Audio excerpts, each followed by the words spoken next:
Section 1. The Simulation Theory. Is any of this real? There is something deeply strange about sitting down to watch a show that has been on television for over 2 decades and realizing that the longer it runs, the less sense it makes. Not in a frustrating way, in a way that quietly gnaws at you. A way that makes you lean back and ask a question that sounds ridiculous on the surface, but the more you sit with it, the more it refuses to leave. What if none of it is real? Not in the lazy sense that people throw around about every long-running show, not the easy dismissal. What I mean is something much more specific. What if the world of Spooner Street, the Drunken Clam, the Pawtucket Patriot Brewery, and everything in between exists not as a shared reality but as a constructed one? What if the entire universe of this show was deliberately built, maintained, and possibly even authored by a single intelligence that we have been watching in every episode since the beginning? And what if that intelligence is a 1-year-old baby in a yellow shirt? The simulation theory as it applies to Family Guy is not some fringe idea cooked up in a dark corner of the internet. It has real, in-show evidence. Solid, verifiable, episode-confirmed evidence that points toward a conclusion that, once you see it, you genuinely cannot unsee. It starts with what the show itself tells us about Stewie Griffin, specifically about what he is capable of and what his relationship to the fabric of reality actually is. Let us start with the most foundational piece of evidence. In a Season 9 episode called The Big Bang Theory, Stewie and Brian get into a fight over the controls of Stewie's time machine. The argument is petty. Stewie has been using the machine to go back and redo a comeback joke that he flubbed against Brian, and Brian catches him. They wrestle over the controls, accidentally send themselves outside the space-time continuum entirely, and find themselves in a place where there is no past, no present, no future, and no laws of physics whatsoever. Nothing exists. They are floating in the void before creation. To get back, Stewie overloads his return pad, creating a massive energy explosion that launches them back into the universe. They survive. They get home. Normal episode stuff. But then Stewie does something extraordinary. He sits down with a diagram and compares two things: the background radiation that created the universe at the moment of the Big Bang and the energy signature of his return pad explosion. They match. Exactly. Perfectly. The numbers are identical. Stewie Griffin, a 1-year-old baby in Rhode Island, accidentally caused the Big Bang. He created the universe. The universe created Stewie so that Stewie could go back and create the universe, locking everything inside a predestination paradox loop with no beginning and no end. Stewie is not just a resident of the universe. He is its architect, its origin, the reason it exists at all. Now sit with that for a moment, because it changes every single thing about how you watch the show. If Stewie caused the Big Bang, and the Big Bang created all of space-time, then Stewie is not just a character within the universe. He is, in a very real sense, the reason the universe exists. Every galaxy, every planet, every person, every moment in history, every version of every reality that has ever occurred or ever will occur, all of it traces its origin back to one overloaded return pad, belonging to a baby who was annoyed about a comeback joke. That is either the funniest or the most cosmically terrifying thing you have ever heard, depending on your perspective. But it gets stranger, because this is not the only time the show confirms Stewie's relationship with reality is categorically different from everyone else's. In Season 6, during the famous 2-part episode Stewie Kills Lois and Lois Kills Stewie, Stewie finally does what he spent the entire first 3 seasons of the show promising to do. He kills Lois. She goes overboard on a cruise ship. She disappears. The world keeps spinning. Stewie eventually takes over and becomes a global dictator. Then Lois turns out to be alive, comes back, kills Stewie, and at the very end, the whole thing is revealed to be a simulation running on Stewie's computer. A program he built specifically to model what would happen if he followed through on his plans. This reveal is played as a comedic twist. Haha, none of it was real, back to normal. But here is the part that does not get examined closely enough. Stewie built a simulation so perfect, so complete, so detailed that it contained fully realized versions of every character, every location, every social interaction, and every consequence of every action. The simulation was indistinguishable from reality. It was, functionally, a second universe that Stewie created inside a computer. A baby. A 1-year-old child built a functioning simulation of reality. In Season 10's Forget Me Not, Stewie does it again. He creates a simulation not of world domination, but of a social experiment. He wants to know whether Peter and Brian are genuinely friends or just friends by circumstance. He puts them in the simulation together, strips their memories, and watches what happens. The simulation works perfectly. They behave exactly as they would in reality. At the end, Stewie admits he was wrong about their friendship, because even without memories, they still gravitated toward each other. Two simulations confirmed within the show's canon, both created by Stewie, both convincingly real to everyone inside them. Now here is where the theory gets genuinely unsettling. What if the main show is a third simulation? What if Spooner Street, the Griffin House, the Drunken Clam, all of it exists inside a program that Stewie is running, the way he ran simulations of Lois's death and Peter's friendship? What if every single episode of Family Guy is Stewie's computer modeling a specific scenario, and what we, the audience, see is the output of that model? Think about what this would explain. It would explain why characters regularly die and come back with no explanation. It would explain why the laws of physics bend wildly and then snap back. It would explain why continuity breaks so dramatically from episode to episode. It would explain why Peter has multiple different backstories, why the Griffin's history keeps changing, why characters age in some episodes and stay frozen in others. In a simulation, the rules can be updated, characters can be reset, and contradictions do not matter because the program can simply overwrite previous states. It would also explain why Stewie is the only character who seems to have genuine awareness of the fourth wall. Characters in Family Guy break the fourth wall occasionally, but Stewie does it the most, and he does it with a specific energy. He looks directly at the camera with a knowing expression. He makes comments that suggest he understands he is being observed. He behaves at times like someone who knows the structure of the story he is inside. There is a version of this theory that goes even further, and it comes from a Reddit user who pointed out something quietly remarkable about the show's internal logic. When you watch the show through the lens of it being Stewie's simulation, the behavior of every character starts to make a specific kind of sense. Peter is dumb but lovable in Stewie's simulation because that is how a baby perceives the large, bumbling adult figure in his life. Fathers are big and silly and loud. Lois is the disciplinarian because she is the one who actually controls Stewie's day-to-day existence. She feeds him, she puts him to bed, she decides when he eats and when he sleeps. Of course, Stewie's simulation would cast her as the figure of authority. Chris is similarly simple in the model because to a 1-year-old, older children are just louder, clumsier versions of the adults. Meg is uncomfortable and uncertain because those are the qualities Stewie, a genius, would project onto an ordinary teenage girl when building her character from scratch. And Brian is the one character who can talk to Stewie, who can understand him, who exists in Stewie's world as a peer rather than a caregiver or an irritant. In the simulation theory, Brian has this privileged position because he is the character Stewie granted special status to. The dog who gets to be fully sentient, fully aware, fully conversational, while everyone else around them treats Stewie like an infant who babbles. Brian is Stewie's anchor in his own simulation. He is the character Stewie keeps returning to because their dynamic is the most honest relationship in the model. Here is one more thread worth pulling on. The show confirmed, within its own canon, that there is a multiverse.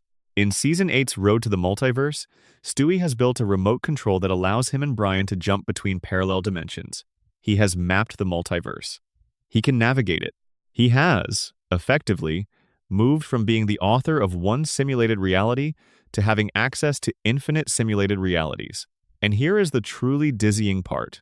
In the episode where the multiverse remote is first introduced, Stewie explains the theory of the multiverse to Brian with perfect academic precision. He describes parallel dimensional planes, infinite universes where every possible version of every event plays out simultaneously, and how reality is not a single stream but a branching tree of possibilities that extends forever in every direction. This is not something a 1-year-old learns in preschool. This is graduate-level physics. Stewie delivers it in about 30 seconds, casually, before moving on. A baby who caused the Big Bang, who can build functioning simulations of reality, who has mapped and navigated the multiverse, who understands the structure of space-time at a level that most physicists spend careers approaching, is sitting in a crib in Rhode Island while his mother changes his diaper and his father watches television downstairs. And none of them know. That is the simulation theory at its most fully realized, and once you sit inside it, the show becomes a completely different experience. Every episode is not a story about a dysfunctional family in a fictional Rhode Island town. Every episode is a record of what a cosmically powerful infant chose to model on a given day. The disasters, the resets, the character inconsistencies, the absurdity that seems to have no rules. All of it is intentional. All of it is designed.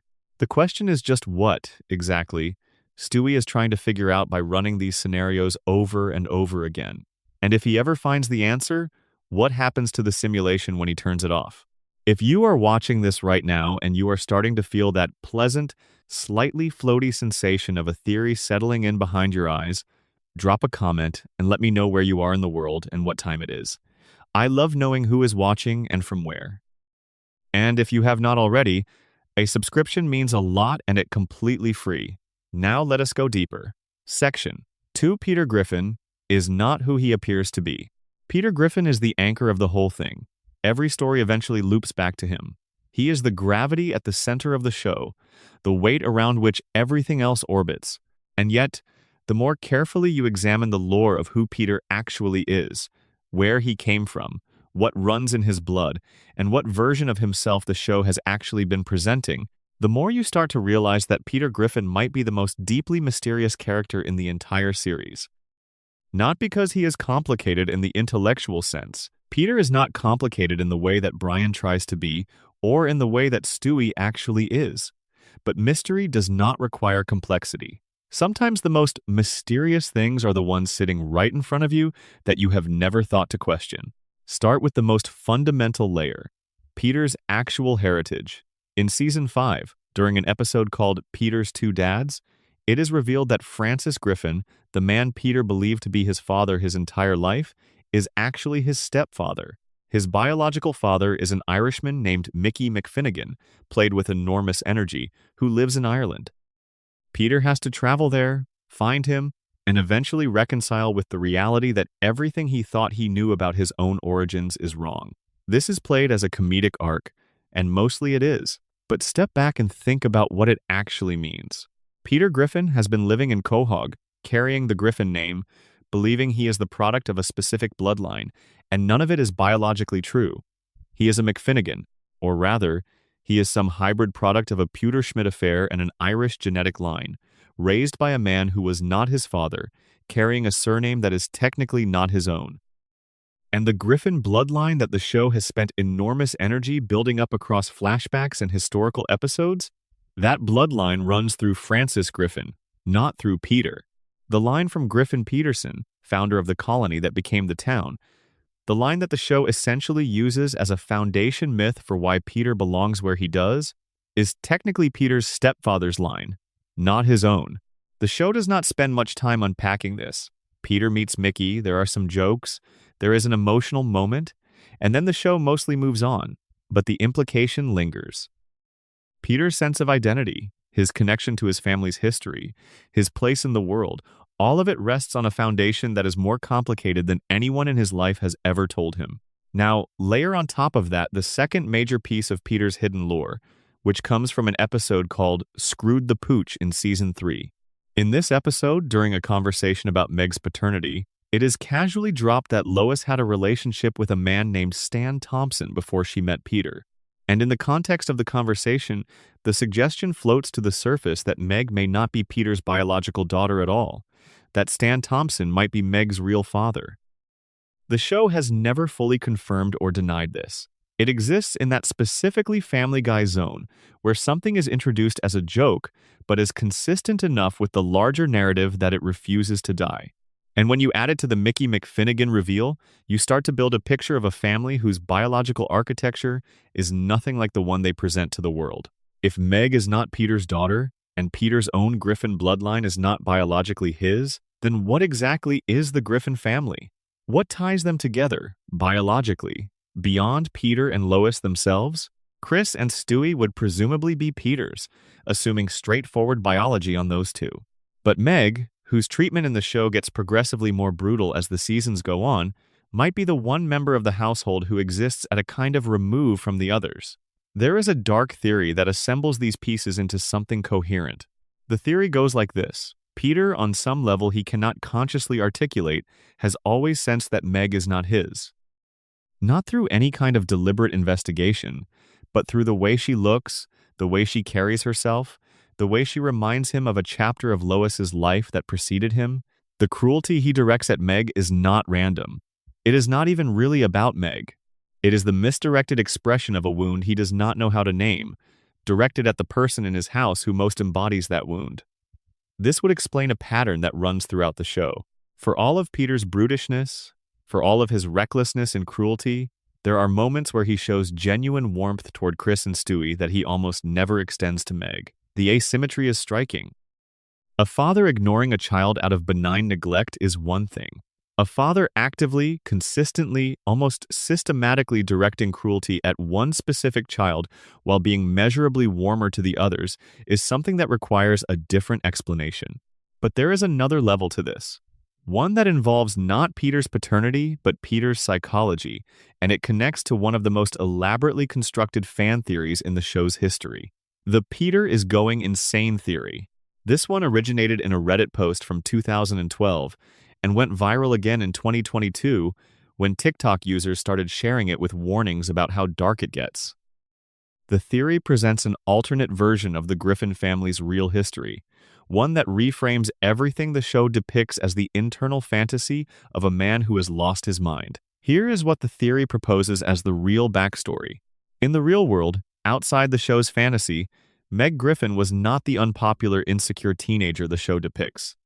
She was beautiful, she was popular, she was the kind of girl that high school holds up as an example, but she had a deep, tender attachment to her younger brother Chris, who had suffered from oxygen deprivation at birth and carried a cognitive disability as a result. Chris could not take care of himself the way other teenagers could. Meg felt responsible for him, protective of him, and one night she took him to a party because she wanted him to experience something normal. At the party, Meg drank, more than she should have. When Chris had a panic attack, she drove him home, intoxicated, trying to get him somewhere safe. The accident happened on the drive back. Both of them died. Lois, already fragile, was pregnant with Stewie when this happened. The grief destroyed her. She could not survive what she had lost. She took her own life before the baby was born. Peter, left with the wreckage of his entire family, did not survive this psychologically. He was institutionalized. And inside the institution, he built a world in his head where none of it happened, where Meg and Chris were alive and ordinary and safe, where Lois was alive and steady and making lunches and giving piano lessons, where the baby he never met was the most brilliant, extraordinary thing that had ever existed, because in Peter's grief, the child he never got to know became the child of pure projection, all potential and no limitation. The Stewie Griffin in Peter's head is not who Stewie would have been. He is who Peter needed him to be. And here is where the theory finds its most painful texture. Peter knows, somewhere underneath the fantasy, that Meg caused the accident. He cannot hold it against her consciously because he loves her and needs her to exist in his created world. But the knowledge is there, buried. It comes out as cruelty that has no narrative logic unless you understand its origin. He punishes the fantasy version of Meg for what the real Meg did, in a way that is dreamlike and displaced and never quite connects to anything that makes rational sense on the surface. The moments where Peter shows genuine warmth to Meg are the moments where the fantasy slips and the father he actually was breaks through. The overwhelming cruelty is the wound asserting itself. The grief of a man who lost everything he loved given a target. There is supporting evidence for this inside the show itself. The complete inconsistency of Peter's character is one piece. A man in a fantasy might swing between cruelty and warmth without any internal logic connecting the two, because the fantasy is not governed by character continuity, it is governed by emotional need. The way the world of the show resets after every episode, with nothing carrying forward, no lesson sticking, no consequences persisting, is consistent with the way dreams work. Each episode is a dream. Each reset is the dreamer waking and falling back under. The moment in Season 10 where Meg confronts her family and delivers a speech about how Peter treats her is, in the theory's reading, the moment Peter's subconscious breaks through the fantasy.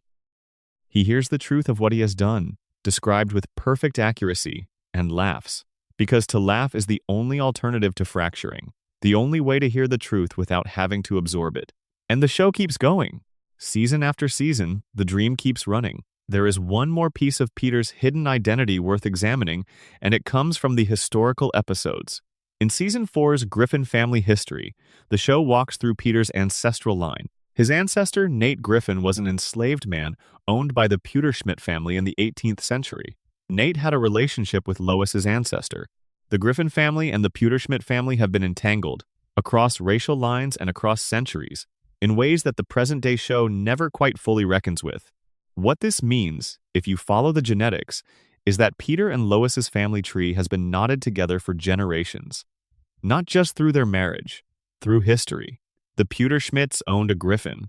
A Griffin fell in love with a Pewterschmidt. That love was impossible in every social and legal sense of the time it occurred. And centuries later, their descendants found each other again, in a slightly different configuration, and did the whole thing over. There is something almost mythological about this. Like a pattern repeating itself across generations, as if the families are caught in a loop that they cannot escape. As if Peter and Lois were always going to end up together, because that is what this particular arrangement of bloodlines always does. It seeks itself out. Carter Pewterschmidt, Lois's father, hates Peter with a passion that the show frames as snobbery. A rich man who cannot stand the poor, dim-witted man his daughter chose. But in the light of the generational history, Carter's hatred of Peter reads differently. It looks almost like recognition. Like Carter, on some level, knows what happens when a Griffin and a Pewterschmidt get too close. The history between these two families is not clean. It is not something a man of Carter's generation and position would be comfortable looking at directly. So he redirects it into contempt, into the simplest available framework. Peter is inferior. Peter is not good enough. Peter should not be here. It is easier than whatever the truth of the family's actual history would require him to feel. Peter Griffin is, at the surface, a simple man. A large, loud, impulsive, often terrible man who loves his family in a way that barely resembles love most of the time. But underneath that surface, his story is one of false identities, lost bloodlines, generational entanglement, and possibly a grief so total that the entire world of the show exists to insulate him from it. That is not a simple man. That is one of the most complicated tragedies in the history of animated television, dressed up in a bowling shirt and served alongside a Pawtucket Patriot. Section 3: Brian Griffin's Secret Double Life. Brian Griffin is a talking dog. That is the premise. But here is the thing about the premise. The show has never really explained it. Not completely. Not in a way that satisfies the deeper questions about what Brian actually is, how he came to exist in the form he does, and whether the Brian we watch on screen is even the full picture of who this character really is. The surface explanation is that Brian is just part of the show's heightened cartoon reality. Dogs do not talk in the real world, but in this one, this dog does. Fine. Accepted.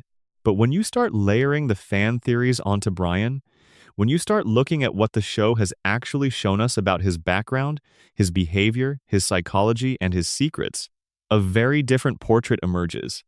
Start with where Brian came from. Brian's origins are introduced in Season 4's Road to Rhode Island, one of the first great Brian and Stewie road trip episodes. In the episode, Brian goes to pick up Stewie from his grandparents' house in Palm Springs, and the two of them get stranded and have to make their way back to Quahog. During the journey, they stop in Texas, at the farm where Brian was born. And what Brian finds there is not what either he or the audience expects. His mother, the dog who gave birth to him, is stuffed. She has been taxidermied. She is a mounted exhibit in the farmhouse living room. The family that owned the farm had her mounted after she died, and Brian stands in front of her preserved body while Stewie quietly watches. It is one of the most genuinely affecting scenes the show produced in its early run, and it tells you something specific about Brian that the show never completely follows through on. Brian is haunted. His relationship with his mother, the literal origin of his existence, is a wound he carries and does not discuss. She died while he was young enough that the trauma of her absence, and then the even stranger trauma of seeing her preserved as an object, a decoration, a conversation piece, is something Brian Griffin has been living with for his entire life. This matters because a significant theory about Brian proposes that his alcoholism, his failed writing career, his pattern of falling for unavailable women, and his tendency toward arrogance and self-destruction are not random character choices by lazy writers. They are the consistent behavioral expression of a dog with serious abandonment trauma. The abandonment reading of Brian goes like this. His mother died or was taken from him when he was very young. He was then brought into the Griffin household, not as a pet exactly, but not as a full equal either. He exists in a liminal space between human and animal, between family member and dependent, between friend and pet. He can talk, which places him in human social situations, but he is also a dog, which means no matter how sophisticated he becomes, no matter how many books he reads or martinis he orders, he is always slightly outside the circle of fully belonging. This permanent half-belonging, this state of being always almost but never quite inside the world he wants to inhabit, is the engine that drives everything about Brian's dysfunctional behavior. He drinks because alcohol numbs the gap between what he is and what he wants to be. He pursues women he cannot have, including Lois for years, because the unattainable feels familiar. It is the shape of his mother. The thing that was there and then was not. He writes because writing is how he tries to assert that his inner life is real and valuable and worth knowing, even when the world signals to him that a talking dog's inner life is a curiosity at best. Now fold in one of the more structurally interesting theories about Brian, the one that asks whether Brian might actually be the author of the show. This theory comes from WatchMojo's compilation of mind-blowing Family Guy fan theories, which itself aggregates years of Reddit speculation. The argument is clean. Brian is a writer. He has been working on a novel for years. He has been trying to produce something that captures something real about the world he lives in. What if Family Guy is that novel? What if Brian, unable to write the serious literary work he dreams of, eventually turned to writing an exaggerated, comedic version of his own life as a way to process and survive it? This would explain the Flanderization of every character as the show goes on. Brian starts out writing people he knows, with some fidelity to who they actually are. But years pass. His alcoholism worsens, his discipline erodes. He starts making Peter louder, crueler, more cartoonish, not because Peter got worse, but because Brian's ability to render him accurately is degrading alongside Brian's own mental acuity. Lois becomes less sympathetic. Meg gets reduced to a punching bag. Stewie loses his edge and becomes something softer, more manageable, easier to write.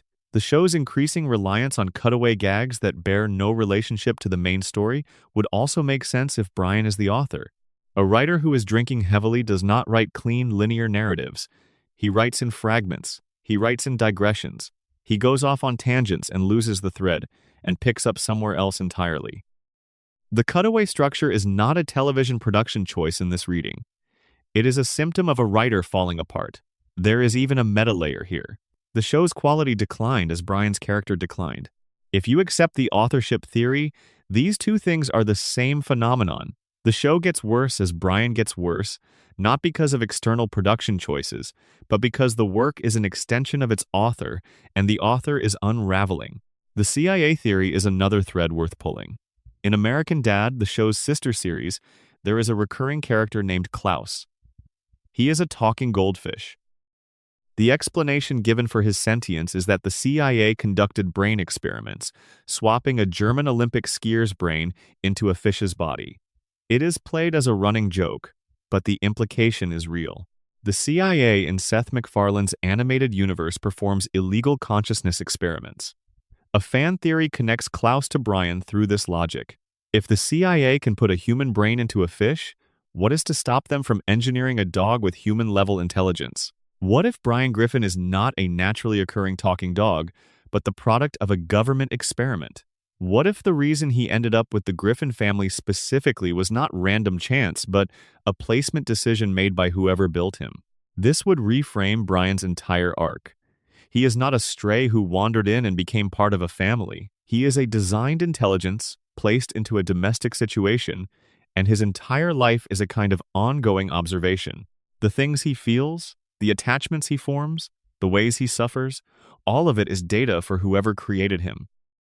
He is performing humanity without being human, in a setting designed to test the limits of what a manufactured consciousness can feel. What makes this theory uncomfortable rather than fun is that it maps cleanly onto something real. Brian's most consistent and most painful trait is his yearning to be taken seriously as a person. He wants to be seen. He wants his thoughts to matter. He wants someone to look at him and recognize that the intelligence behind the dog's body is genuine, deep, worth engaging. He spends the show failing to get that recognition, from Peter, from Quagmire, from critics of his book, from almost everyone around him. If he is a designed intelligence, then that yearning is the cruelest part of the design, built with enough interiority to want to be known, placed in a world that will never quite believe he is real. Brian's death in Season 12 adds another dimension to this. In the episode Life of Brian, Stewie destroys his time machine early in the episode, explicitly to stop the chaos that time travel keeps causing. Then, while setting up a street hockey net, Brian is hit by a car. He dies at the vet's office. His last words are to the Griffin family, expressing his love for them. The family buries him. A new dog named Vinny, a thick accented Italian stereotype voiced by Tony Sirico from The Sopranos, is brought into the house within weeks. The fan reaction was extraordinary. Brian's death made national news. Petitions circulated demanding his return. The outpouring of genuine grief from an adult audience over the death of a cartoon dog said something interesting about what Brian represented to people. He was the character you most felt like you knew, the one you could most imagine being friends with. His death hit differently than the cartoon deaths that happen and reset on this show every week. And it hit differently specifically because he was the one character who had been written for all his flaws, with something resembling an interior life. He came back, of course. 2 episodes later, in the Christmas episode, Stewie, in that episode, is walking through a toy store when he spots a version of himself from the future. He negotiates with his future self to borrow a return pad, which he then uses to go back in time and push Brian out of the way of the car. Brian returns. Everything resets. The death was undone. The choice to bring him back is almost universally read as a rating stunt, and the writers have more or less admitted as much. But inside the fiction of the show, there is something worth examining. The fact that it was Stewie who saved Brian, who refused to accept the world without him, who essentially moved heaven and earth in the form of time travel to undo his loss, tells you everything about the architecture of their relationship. For all of Brian's flaws, all of his arrogance and hypocrisy, there is one being in the show who has never stopped seeing him as irreplaceable, and that being is the infant who may have created the universe. There is something in that. Whatever Brian actually is, wherever he came from, whatever is really driving his decline across the seasons, the show keeps pulling him back to a specific truth. He is the only person who can understand Stewie. In a show full of oblivious, impulsive, loud characters, he is the one who sits in the living room and actually listens. That quality, that capacity for attention, has always been what made him the emotional center of the show. Even as he got worse, even as the writers made him more insufferable, the moments where that original Brian breaks back through are the moments that make you remember why you cared about the show in the first place. And there is a theory about that too. One that says Brian is not declining randomly, that the version of Brian who shows up in later seasons is not the same Brian as the one in the early episodes, that what appears to be character degradation is actually something more structural, something that has to do with the show's deeper timeline, and with the question of whether continuity in this world works the way we assume. Section 4: Stewie's Consciousness and the Multiverse Problem. If you take everything the show has confirmed about Stewie Griffin at face value, you arrive at a conclusion that is difficult to categorize. He is either the most dangerous being in the entire history of fiction, or he is running the most elaborate experiment in the history of consciousness, or he is both of those things simultaneously, and the distinction does not matter much from the inside. Start with what is simply confirmed. Stewie is a 1-year-old baby who, as established, caused the Big Bang. He built a time machine from components in his bedroom. He built an interdimensional remote control that allows him to navigate the multiverse. He built simulations indistinguishable from reality. He built ray guns, weather machines, mind control devices, teleportation technology, a shrink ray, a particle interchange transport that allows him to swap bodies with another person. and a device he used to regress his own age. He did all of this before age 2. He has, according to the show's own logic, more functional understanding of the laws of physics than any human being who has ever existed. He can understand a parallel universe's version of himself. He can retain memories across timelines. He can communicate with beings from other dimensions. He has been outside the space-time continuum and survived it. He has met his own future self multiple times. And he sits in a high chair and cries when he does not get applesauce on time. The question that nobody asks often enough is this: what does Stewie actually want? Not the cartoon version of what he wants, not the catchphrase about world domination or killing Lois. What does this particular intelligence with these particular capabilities actually want from his existence? The early episodes give you a clean answer. He wants to dominate. He wants control. He has the interior monologue of a supervillain, the ambitions of a conqueror, and the tools to potentially follow through on both. He is dangerous in a specific directed way. His evil has a shape. But starting around season 4 and accelerating from there, that shape dissolves. The world domination plans come less frequently. The attempts to kill Lois slow to a stop. What replaces them is something that looks, in its early stages, like emotional development. Stewie starts wanting companionship. He starts valuing his friendship with Brian. He starts caring about belonging and acceptance in a way that is genuinely more human than villainous. The question the show never asks directly is why. Why did the evil genius baby stop being evil? The writer's answer, which Seth MacFarlane has discussed publicly, is essentially that they ran out of material for the bit. They felt the evil baby joke had gone as far as it could go, so they pivoted. But within the fiction of the show, within Stewie's own narrative, that explanation does not exist. Something changed in Stewie, and what the theories suggest is that the change is not random. It is the result of something specific happening in Stewie's interior life. Here is the reading I find most compelling. Stewie, who caused the Big Bang and therefore created all of existence, is trapped inside a temporal paradox loop that he has been aware of since he made the discovery. He knows that he created the universe. He knows that the universe created him so that he could create the universe. He knows there is no escape from this loop. He cannot go back far enough to prevent his own existence because his existence is the prerequisite for everything that exists. He is, in a very specific philosophical sense, the most imprisoned being in the cosmos. Every other creature in the universe has, at least in theory, contingency. Things might have been different for them. For Stewie, they could not have been. He was always going to exist. He was always going to build the return pad. He was always going to overload it. He was always going to trigger the Big Bang. There is no alternate Stewie who did not do this, because without this Stewie doing exactly this, nothing else exists at all. When you realize you are the fixed point around which all of reality revolves, and you realize this as a 1-year-old baby, the logical response is not evil genius scheming. The evil genius scheming was the first response. The second response, the one that comes when you have fully absorbed the implications, is something much quieter. You stop trying to conquer the world. Because why would you conquer a world you already, in the most fundamental sense, own? Why would you kill your mother when you could simply understand that she is a character in the story your existence makes possible? The pivot from evil Stewie to emotional Stewie is not the writers running out of ideas. It is Stewie having his existential breakthrough. The weapons get put away, the plots are retired. He starts exploring what it actually feels like to be alive in a universe he accidentally built, rather than what it would feel like to own it. And the relationship with Brian becomes central, because Brian is the only one who can actually talk to him. Not in the figurative sense of taking him seriously, but literally. Within the world of the show, most characters cannot understand what Stewie says. They hear babbling. Brian hears language. Brian has always been the one person in Stewie's life who engages with him as an equal rather than as an infant.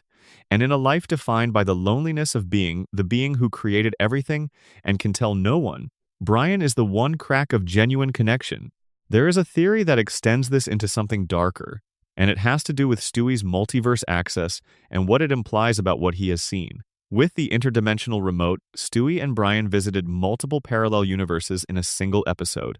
Some of those universes were funny, some were recognizable variants.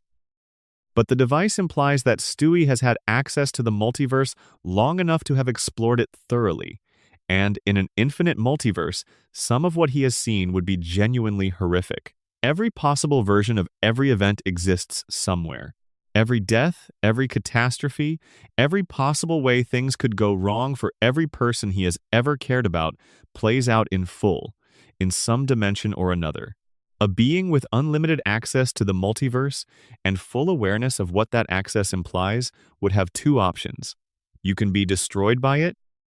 The weight of every possible tragedy unfolding somewhere, in some branch of reality, in infinite simultaneous directions, is not a weight a human consciousness was designed to carry. Or you can find something to anchor yourself to, something consistent across realities, something that makes the specific universe you inhabit worth staying in rather than passing through.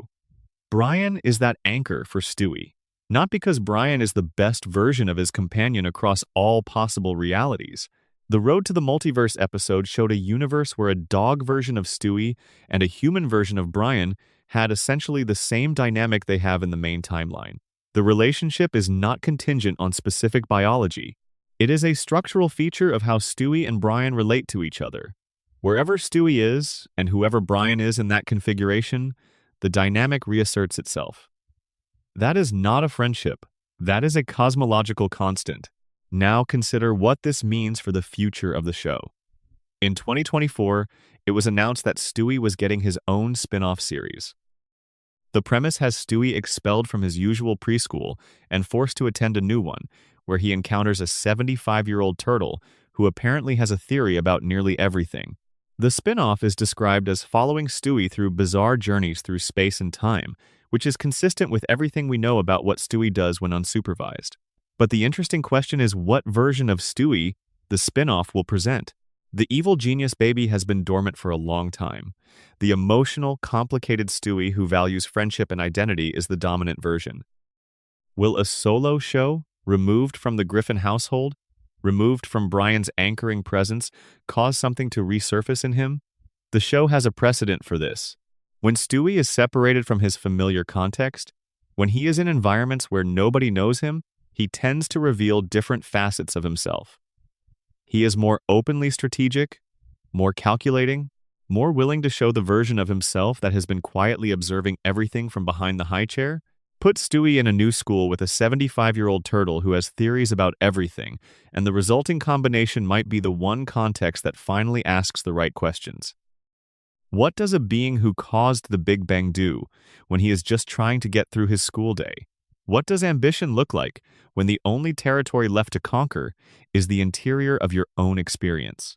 The most persistent theory about Stewie's consciousness is the one that asks whether he ever actually ages. The show exists in a floating timeline. Characters age in some episodes and freeze in others, but Stewie in particular seems stuck at a specific developmental moment, and the theories suggest this is intentional, that Stewie has, at some point in the timeline, chosen not to age. That he has used one of his devices to freeze himself at 1 year old, either because he is running some kind of long experiment whose results require that he stay in a consistent form, or because he has determined that infancy provides the perfect cover. A being of Stewie's intelligence is invisible as a baby. Nobody watches babies for signs of genius. Nobody monitors an infant's movements. Nobody asks a 1-year-old where he was last Tuesday and what he was doing. The crib is the perfect base of operations. The nap schedule is the perfect alibi. And the cartoon reality of the show, where everyone around him either cannot hear his plans or interprets them as adorable babbling, means he operates in total secrecy. Maybe the evil never went away. Maybe the pivot to emotional Stewie is the most sophisticated plan he has ever run. Section 5. Meg Griffin, the chosen one. Of all the theories about Family Guy characters, the ones about Meg Griffin are the most emotionally charged. She is the most obvious target in the show, the character that exists in the show's own internal logic to absorb punishment. But the theories that have built up around her suggest something entirely different about who she actually is, and if even a fraction of them are right, then Meg Griffin may be the most significant character in the entire show by a considerable margin. Let us start with the most foundational Meg theory, the one about her real relationship to Stewie. In a Season 8 episode called Partial Terms of Endearment, a surrogacy storyline unfolds, and in a throwaway moment, Lois makes a comment that Meg gave birth to Stewie. It is quick. It is framed as an awkward joke. And then the scene moves on. Meg does not respond. Nobody calls attention to it. A throwaway line in a comedy show. Except this one matches exactly with structural evidence that exists elsewhere in the show. The theory is that Meg Griffin is Stewie's biological mother. Before the timeline of the show began, a teenage Meg got pregnant. The father left. Meg was too young, too unprepared, and too alone to raise a child. Lois and Brian, in the theory, conspired to cover it up. Lois faked a pregnancy. Peter and Chris, whose credulity is practically unlimited, believed the cover story. The baby was raised as Lois's son, as Meg's baby brother, and the secret has been kept since the beginning. The evidence for this inside the show is more robust than it looks. There is a season 11 episode called Yug Ilimaf, where Brian accidentally reverses Stewie's time machine, causing everything to run backward. Stewie ages in reverse, gets smaller and younger, and eventually is being born again, emerging from the womb. The episode is shot largely from Stewie's perspective, which means we never clearly see whose womb he is emerging from. The show takes specific visual care not to show the mother's face. In an episode that had no reason not to just show Lois on a hospital bed if she was the straightforward answer, the deliberate ambiguity is notable. There is also the matter of Stewie's treatment of Meg versus the rest of the family. In the early seasons, Stewie barely interacts with Meg. He is focused on Lois.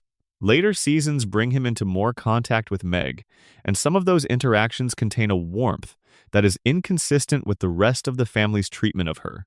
Stewie has, in scattered episodes, defended Meg, shown her affection, treated her as someone worth engaging with.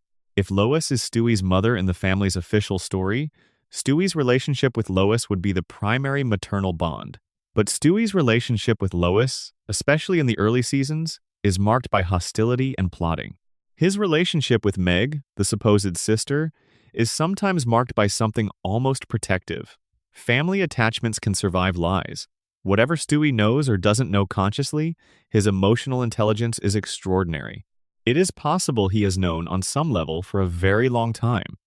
The Meg as mother theory recontextualizes the entire show's treatment of Meg in a way that is genuinely disturbing to sit with.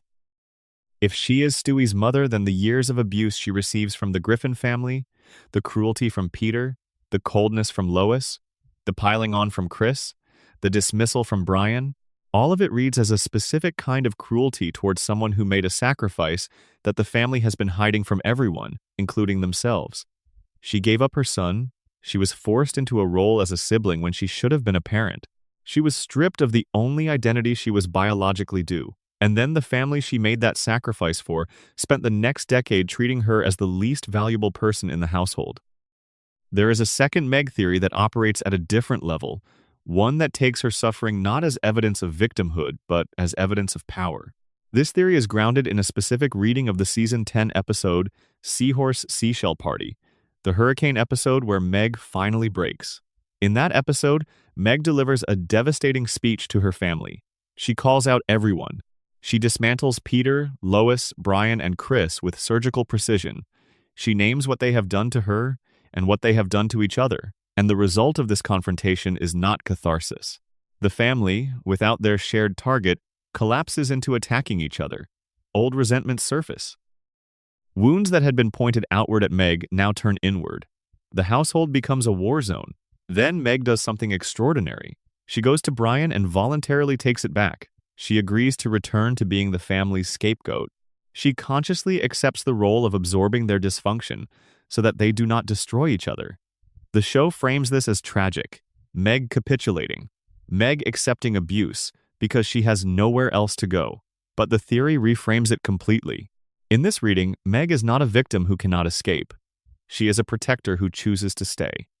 She knows, because she has just demonstrated it, that without her, the family destroys itself. She knows that Peter and Lois's marriage barely holds together, that Brian's arrogance makes him insufferable to everyone in the house, that Chris has no real coping mechanisms and would be adrift without a stable structure to exist in. She knows that Stewie, however brilliant, needs the household to function as a backdrop for his experiments and adventures. Meg is the load-bearing wall of the Griffin family. She takes the weight that would otherwise fall on the structure itself and she does it consciously, because she has calculated that her suffering is cheaper than the family's collapse. That is not weakness. That is a specific kind of terrible strength that almost nobody sees, because the whole point is that she is invisible. The Chosen One framing of Meg extends this further. A chosen one, in narrative terms, is a character who has been designated by fate, circumstance, or prophecy to bear a burden that nobody else can or will carry. They suffer not because they are less than everyone around them, but because the weight has to go somewhere, and they are the ones strong enough to hold it. The tragedy of the Chosen One is not that they are powerless. It is that their power takes the form of endurance. The Chosen One is rarely recognized until after the fact. The world around them sees the surface, sees someone who keeps being hurt, and concludes they are simply unlucky or weak. The recognition, when it comes, is usually posthumous or climactic. Meg's recognition came in that hurricane episode. For 22 minutes, she held the family accountable and made them see themselves clearly. Then she chose to undo it, because she decided that the truth, in that moment, was less important than the family's survival. The full Chosen One theory suggests that Meg's willingness to absorb dysfunction is not just a family dynamic, it is cosmically significant. In a world where Stewie has created the universe and carries a burden he cannot share, where Peter is possibly dreaming everything from inside a mental institution, where Brian may be a designed intelligence running an ongoing experiment, the one person who holds all of it together by simply choosing to stay and absorb is the teenage girl in the pink hat who everyone treats like she does not matter. She matters more than anyone. The show has been showing you that in the negative space of her suffering for over 2 decades, there is also a specific piece of Meg lore that fits this reading. In Season 3, during the episode Screwed the Pooch, it is mentioned that Meg's biological father might be Stan Thompson, Lois's ex-boyfriend before Peter. If this is true, Meg does not share Peter's bloodline. She is biologically connected to Lois through Lois's past, rather than to the Griffin line through Peter. She exists between the families. Not fully a Griffin, not fully a Pewterschmidt. Something in between, shaped by both but belonging entirely to neither. In mythological terms, the person who exists between worlds, who belongs to neither but moves through both, is always the one the story needs most. They are the ones who can see clearly because they are not entirely captured by any single perspective. They are the ones who can absorb the contradictions of a broken situation because they carry contradictions in their own identity. Meg Griffin, the girl nobody watches, the character everyone in the show dismisses, is possibly the one person in the entire story who sees it all clearly.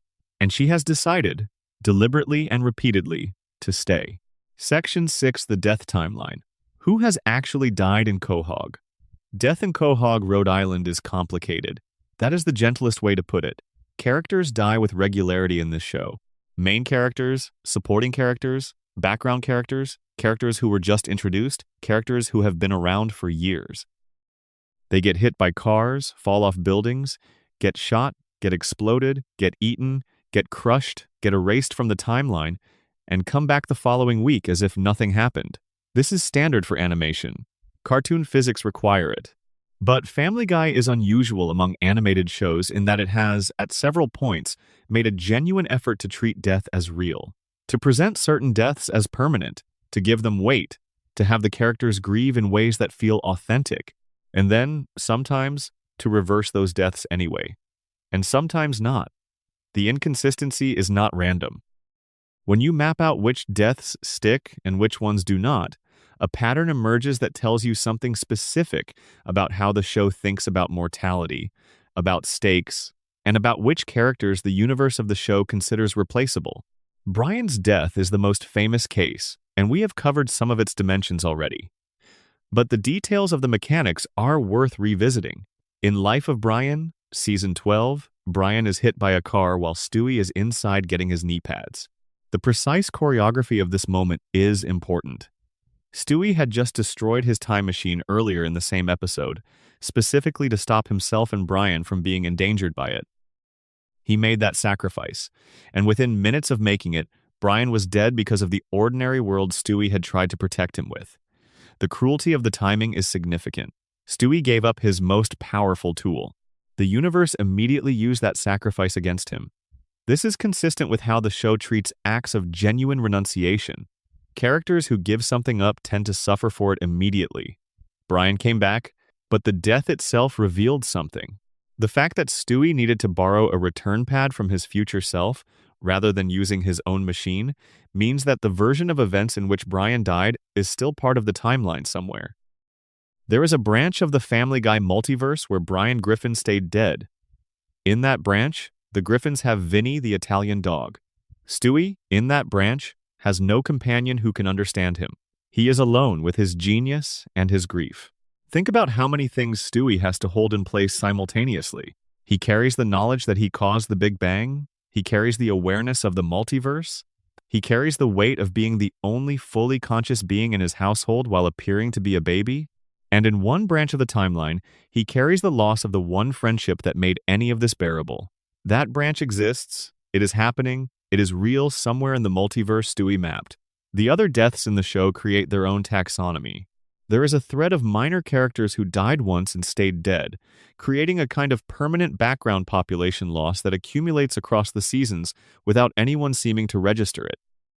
The town of Quahog has, over the course of the show, lost an enormous number of residents to violence, disaster, and Peter-related incidents. By a rough count based on visible deaths across multiple episodes, hundreds of background residents of Quahog have died on screen. The town's population is stated in one episode to be 800 people. If even a third of those deaths are real within the fiction, Quahog's population has been devastated. But the main characters do not stay dead, which creates an implicit hierarchy. The show operates with a clear caste system for mortality. Extras and recurring minor characters die permanently. Major characters die and return. The deaths of people outside the core cast are real. The deaths of people inside it are temporary. This has a theory attached to it. Several theories, actually.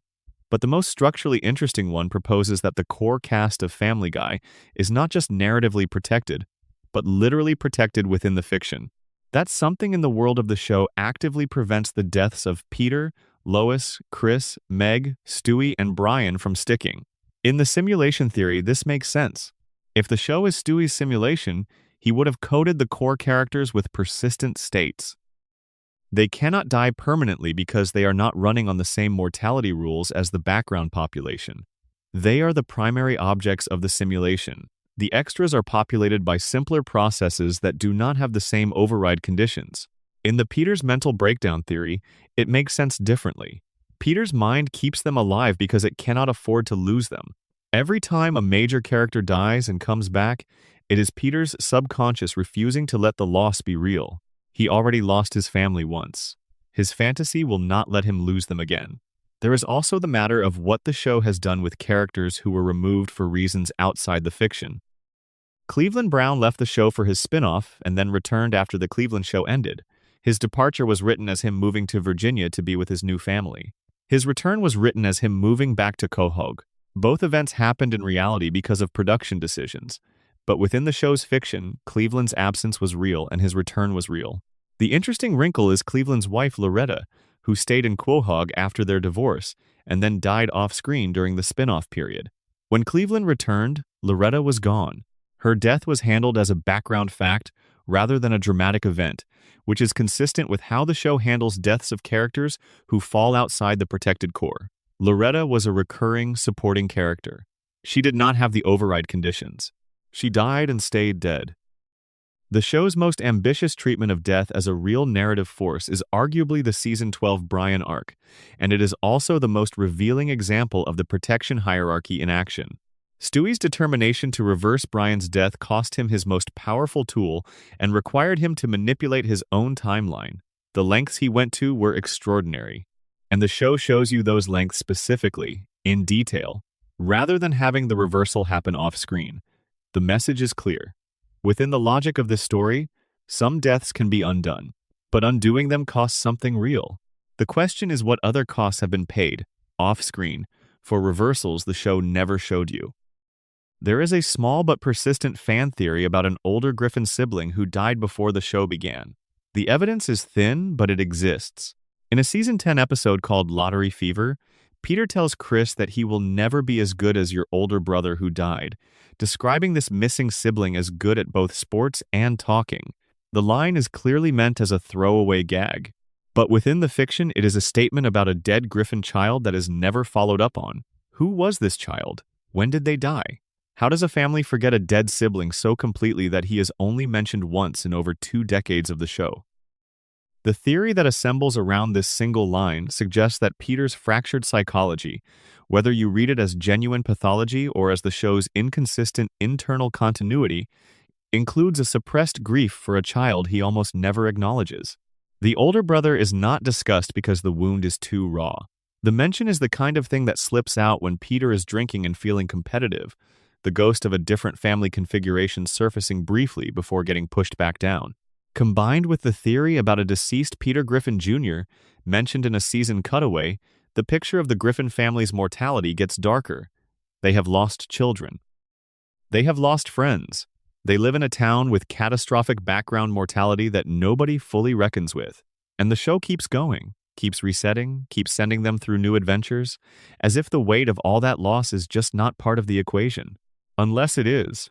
Unless the reset is the mechanism by which a man in a hospital room keeps building the same life, because he cannot bear to let it fall apart even once more. Section 7. The mysterious origins of Quahog itself. Quahog, Rhode Island, is a fictional city in Newport County. The show has told us that. The zip code, according to one episode, is 00093. The population, according to another, is 800 people. The Providence skyline is visible in the distance from Spooner Street. Seth MacFarlane attended the Rhode Island School of Design and wove his knowledge of real Rhode Island geography into the setting, so real landmarks and real place names exist alongside invented ones. That is the surface geography. Beneath it is something considerably stranger. The official founding myth of Quahog, the one the show presents as history in the Season 7 episode Peter's Progress, goes like this. In 17th century England, a man named Griffin Peterson is engaged to a woman named Lady Redbush. The king, a figure called King Stuart III, wants Lady Redbush for himself. He exiles Griffin Peterson to the New World on false pretenses, tells Lady Redbush that Peterson is dead, and marries her. Peterson arrives in the New World with a group of fellow exiles, establishes a colony on the coast of what will become Rhode Island, and names it Quahog. He lives there, builds the settlement, eventually wins ownership of it from the king in a talent show, and dies there. Lady Redbush eventually learns the truth, but by then the timeline has moved on. Now, the framing of this episode is important. Peter's palm is being read by Cleveland's cousin, Madame Claude, and the vision of Griffin Peterson's life is what she sees in his past life. This is not straightforwardly presented as documented history. It is psychic vision, past life regression, and within the vision, the characters are literally played by the present-day cast, with Peter as Griffin Peterson and Lois as Lady Redbush. The implication is that Quahog was literally founded by an ancestor of Peter Griffin, that Peter's family has been entangled with this specific patch of ground since the 17th century, that the Griffin line has been anchored to Quahog for generations, which would explain why Peter's stubborn, inexplicable attachment to the town survives every disaster, every humiliation, every reason he has been given to leave. He is not just from Quahog. His blood, metaphorically and perhaps literally, is in the ground. But the official founding myth contains a complication that the show drops casually and then never develops. In the same Wikipedia entry for Quahog within the show's canon, another origin story is mentioned. The town was named after a real historical figure, a mafioso and serial killer of women named Lenny the Quahog Paradiso. And there is also a public myth, distinct from the Griffin Peterson story, that says Quahog was founded by a man named Miles Chatterbox Musket with the assistance of a magical talking clam. So Quahog has at least 3 different origin stories operating simultaneously. Griffin Peterson's founding, Lenny Paradiso's naming, Miles Musket and the magical clam. The show treats these inconsistencies as comedic, and they are, but they also establish something real about Quahog. It is a place whose history is contested, whose origin is genuinely unclear, and whose official narrative depends heavily on who is telling it and why. A city with multiple contradictory founding stories and a contested identity. A place where the real history keeps getting obscured by myth, where the official version is always slightly off from whatever actually happened. This is actually consistent with how real colonial American history works. where the stories told about settlement and founding are layered over violence and erasure and competing interests. But it is also thematically consistent with how Family Guy handles its own internal history. The show's past is always being revised. Character histories change. Backstories contradict earlier backstories. The truth of the show's history is not fixed, which means Quahog as a setting mirrors the show's own relationship to its own canon. The place has the same unstable relationship to truth that the characters do. The most interesting piece of Quahog geography is an episode in which Peter discovers, through a survey, that his house sits on land that is technically not part of Quahog, not part of Rhode Island, and not part of the United States. He declares the backyard its own sovereign nation, which he names Pretoria. The episode plays this as comedy, which it is, but the underlying premise is real within the fiction. The Griffin House, the literal center of the show's universe, the location around which everything orbits, is not technically part of the town that gave the show its geography. In narrative terms, this is enormous. The show is set in Quahog. The Griffins live in Quahog, except they do not. They live on a patch of land that is technically outside every jurisdiction. They are the heart of a city they are not actually citizens of.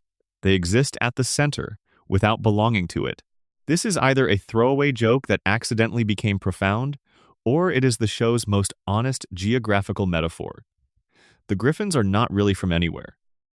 They do not belong to the structures that surround them. They are inside the city but exempt from it. They generate the chaos that the city absorbs without being bound by the city's rules. The Pawtucket Patriot Brewery deserves its own mention in the Quahog geography discussion. It is the fictional brewing company that makes Pawtucket Patriot Ale, and it functions as a recurring location and a source of employment for Peter.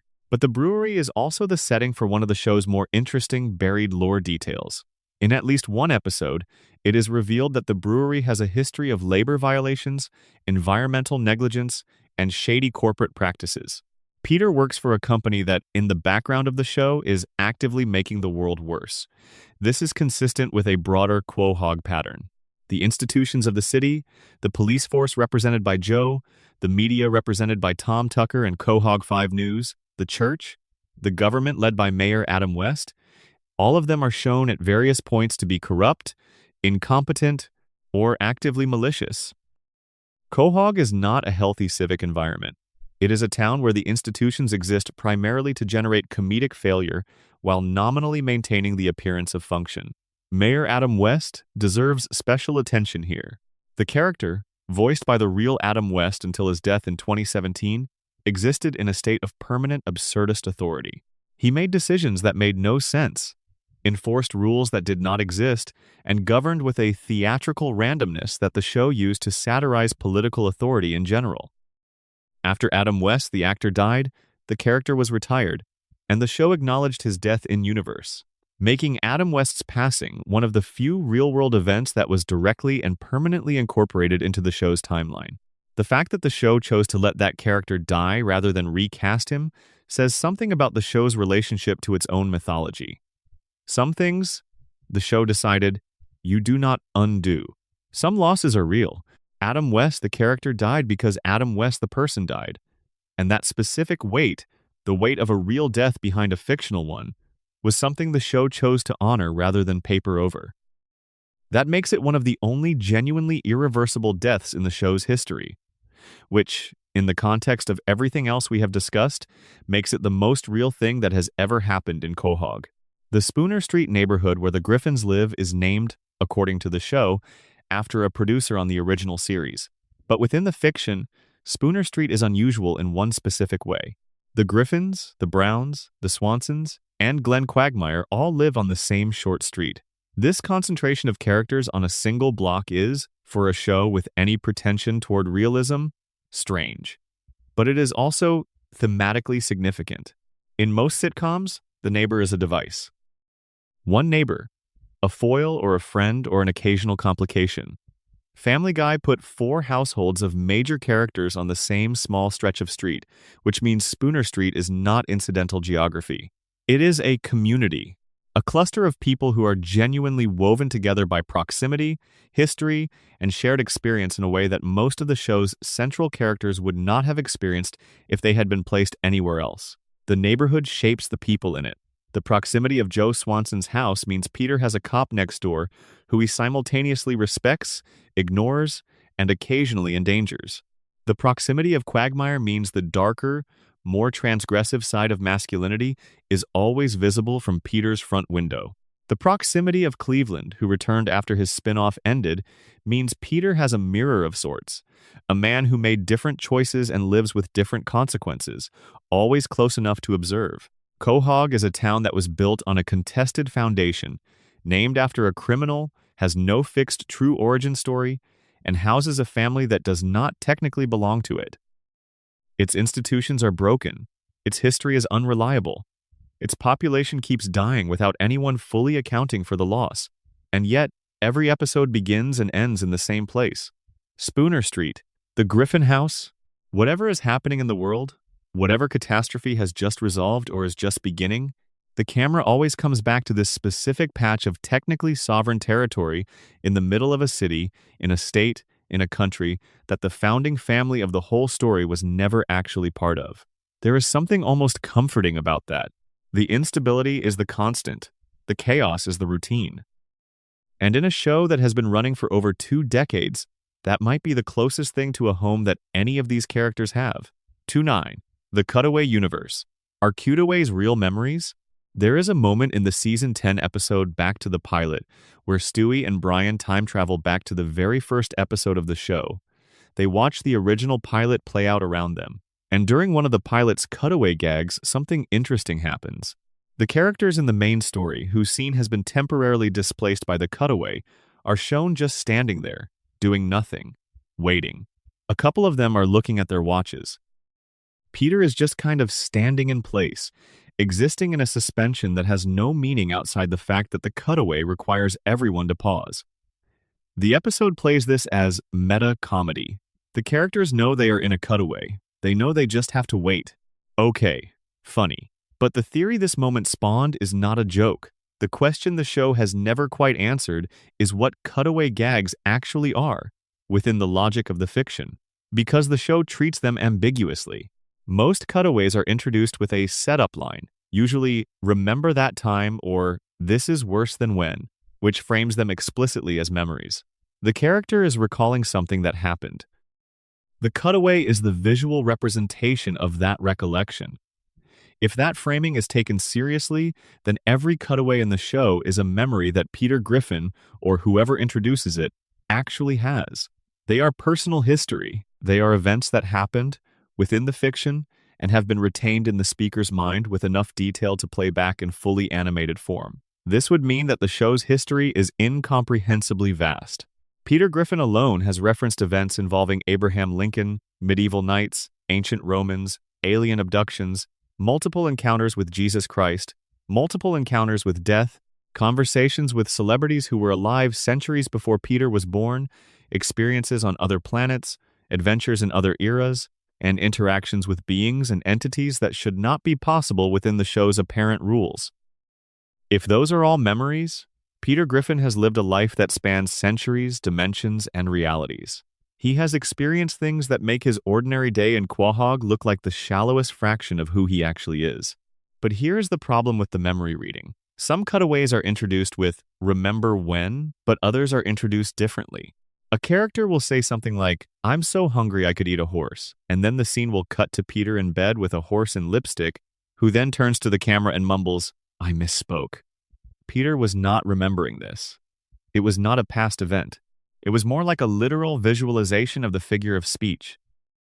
An intrusive image, a thing that appears because the words summoned it, not because the memory stored it. This distinction gives you 2 categories of cutaway within the show's own logic. Category 1 is the memory cutaway. This is worse than the time I did X. Category 2 is the conceptual cutaway. I'm so hungry I could eat a horse. The categories behave differently, appear for different reasons, and presumably have different relationships to what is real within the fiction. The memory cutaways, if taken seriously, build a biography of Peter Griffin that is either the product of a genuine and extraordinary life or the product of a mind that has lost the boundary between memory and imagination, which takes you back to the mental institution theory. A man whose grip on reality has fractured can construct memories. He can build past events with full sensory detail that feel as real as actual recollections. The fact that Peter's memories include things that are physically impossible does not make them feel less real to him. It just tells you something about the mind generating them. The conceptual cutaways are harder to reconcile with the memory theory because they are clearly not memories. They are something more like unconscious visualization. The thought becomes the image. The figure of speech becomes literal. This is actually very consistent with dream logic, where language is immediately embodied and abstraction becomes concrete without any intermediary step, which loops back to, you guessed it, the possibility that the entire show is taking place inside a dreaming or fractured mind. But there is a third theory about cutaways that is more purely interesting and less dark. This one comes from Reddit and has been developed and elaborated by various fan theorists over the years. It proposes that the cutaway gags in Family Guy are not memories and they are not dreams. They are something else entirely. They are the physical leakage of alternate timelines into the main one. The show has confirmed that the multiverse exists. It has confirmed that Stewie has access to it and has visited dozens of parallel realities. The interdimensional remote he built works by locating adjacent timelines and opening a door between them. What if that technology, even after Stewie presumably stopped carrying the remote around constantly, left a permanent residue? What if the fabric between timelines on Spooner Street is thinner than it is anywhere else because of how many times Stewie has punched holes through it? In this reading, cutaway gags are not memories or dreams. They are moments where the membrane between timelines tears briefly, and the main reality briefly overlaps with a parallel version of events. The audience sees both the main reality and the adjacent one simultaneously for a few seconds, and then the tear closes and the main reality resumes. This would explain why cutaways can show events from any era, any context, any apparent impossibility. They are not limited to what Peter has actually experienced, because they are not his memories. They are windows into adjacent timelines where different versions of events played out. In one timeline, Peter really did end up in bed with a horse. In one timeline, Peter really did have a conversation with Abraham Lincoln. In one timeline, Stewie really did take over the world. All of these things are happening somewhere. The cutaway is just a glitch in the local timeline that lets you glimpse them. This theory has a satisfying elegance because it resolves the biggest problem with the memory framing, which is that many cutaways show events involving characters other than the one who introduced the cutaway. If Brian introduces a cutaway about Quagmire, Brian cannot be remembering Quagmire's private life in such detail. But if the cutaway is a timeline bleed, it does not need to be anyone's memory. It is just a nearby reality making itself briefly visible. There is an episode that supports this theory almost exactly. In the episode Stewie kills Lois and Lois kills Stewie, the entire plot is revealed to be a simulation. But Stewie comments at the end that his simulation was designed to model what would happen if he followed through on his plans. The simulation ran every possible consequence, every branching outcome. It explored the full decision tree. If Stewie's simulations are thorough enough to model every outcome, and if Stewie is the being whose reality manipulation technology has been thinning the walls between dimensions for the show's entire run, then the cutaways are exactly what the alternate timeline theory says they are. They are simulation outputs, side effects of Stewie's ongoing reality manipulation, temporary bleed-throughs of adjacent histories into the main timeline. And the characters in the main story just stand there and wait for them to finish, because what else are you going to do when a fragment of another reality briefly occupies the same space as your own? There is one more layer to this. The show has, at multiple points, made jokes about the cutaway format that are slightly too on point to be purely accidental. In Back to the Woods, James Woods threatens to activate a cutaway on Peter, as if cutaways are a weapon he can deploy. Peter is terrified and backs down. In the same Back to the Pilot episode, the modern versions of the characters are shown texting and doing makeup during cutaways, having adapted to the interruptions the way you adapt to regular minor disruptions in your environment. Characters who have adapted to cutaways as a feature of their reality, who treat them as something that can be weaponized, who understand that the gags are imposed on the story from outside and simply wait for them to end, are characters who have, on some level, developed awareness of the structure of their own existence. They know they are inside a show. They know things happen to them that they did not choose. They have built routines around the disruption. That is either very funny or very sad, depending on how much you want to press on it. Section 9, the CIA, the Illuminati, and Quahog's hidden power structure. Quahog looks like a small, slightly run-down city on the coast of Rhode Island. It has a local brewery, a local news channel, a fire station, a police precinct, a handful of bars, and a population that has been hit so hard by Peter-related disasters that it should probably be classified as a disaster zone at this point. It looks like a place where nothing important happens, which is, historically, exactly what places where very important things are happening look like from the outside. The hidden power structure theory about Quahog assembles evidence from across the show's run to argue that the city is not what it appears to be. That behind the dysfunctional surface, there are forces operating in the background that shape events in ways the main characters rarely notice and never fully understand. Start with Carter Pewterschmidt. Carter is Lois's father and one of the wealthiest people in America. The show establishes him as a billionaire with connections to Michael Eisner, Ted Turner, and Bill Gates, all of whom he plays poker with regularly. He has owned CNN, he has owned and lost and reacquired enormous assets through financial maneuvering. He runs Pewterschmidt Industries, a conglomerate whose actual business practices are obscured by the comedy but which include, according to at least one episode, hiding a cure for cancer. That last detail is not a throwaway joke. The show specifically establishes, in a moment involving Lois, that Carter possesses a cure for cancer, designated Specimen Z, and has deliberately suppressed it. His reasoning is economic. He makes more money treating cancer than curing it. He has allowed people to die, is actively causing people to die through his chemical waste disposal practices, and is simultaneously withholding the mechanism that could save them. This is not absurdist comedy. This is a realistic description of how certain corporate actors in the real world operate, dressed up in animated trappings. Carter Pewterschmidt is the show's clearest statement about the relationship between wealth, power, and the selective operation of truth. He is not just rich. He is structurally, actively harmful, and he is doing it from a position that is practically immune to consequence.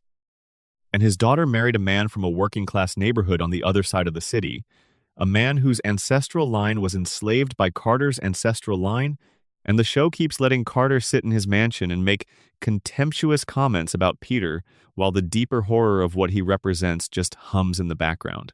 Now add the CIA connection. In American Dad, the sister show, the CIA is explicitly depicted as conducting illegal experimentation on human consciousness. They put a human brain into a fish's body. They conduct operations in foreign countries without oversight. They have agents embedded in suburban communities as civilians. The CIA in the McFarlane animated universe is not a background institution. It is an active, present, morally compromised organization that operates everywhere, including in the neighborhoods of ordinary people. If Brian Griffin is the product of CIA experimentation, as one theory holds, then the Griffins have been living with a surveillance asset for the show's entire run. Brian would be, in this reading, not just their dog, but an ongoing intelligence operation, possibly without even his own knowledge. The question of whether Brian knows what he is, in this scenario, is genuinely interesting. A designed intelligence that believes itself to be a natural occurrence would behave in ways that an intelligence that knows its own origin would not. The fact that Brian's self-conception is so bound up with authenticity, with being taken seriously, with being real, might actually be the most efficient possible cover. An agent who genuinely believes in his own interiority is more convincing than one who is performing it. There is also the matter of Glenn Quagmire's actual biography. The show has been deliberately inconsistent about Quagmire's backstory in ways that are hard to chalk up entirely to lazy continuity. In one episode, he is stated to have been born in 1946, which would make him over 60 by the time the show started. In another, he is said to have gone to high school in 1986, which would require him to have been a teenager at over 40. His father turns out to be a trans woman, which is handled with more sensitivity than most of the show's other controversial character reveals.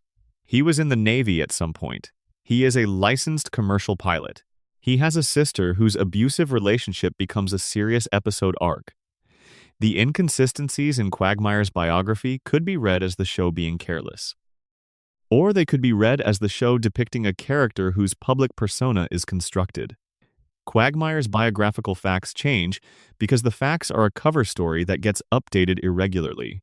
His actual background is classified, or at least deliberately obscured, and the giggity-giggity surface is the mask that a man with a complicated, possibly operational past wears to function in a suburban social environment. The pilot angle is interesting here. Commercial pilots have security clearances. They have access to airspace in ways that ground-bound people do not.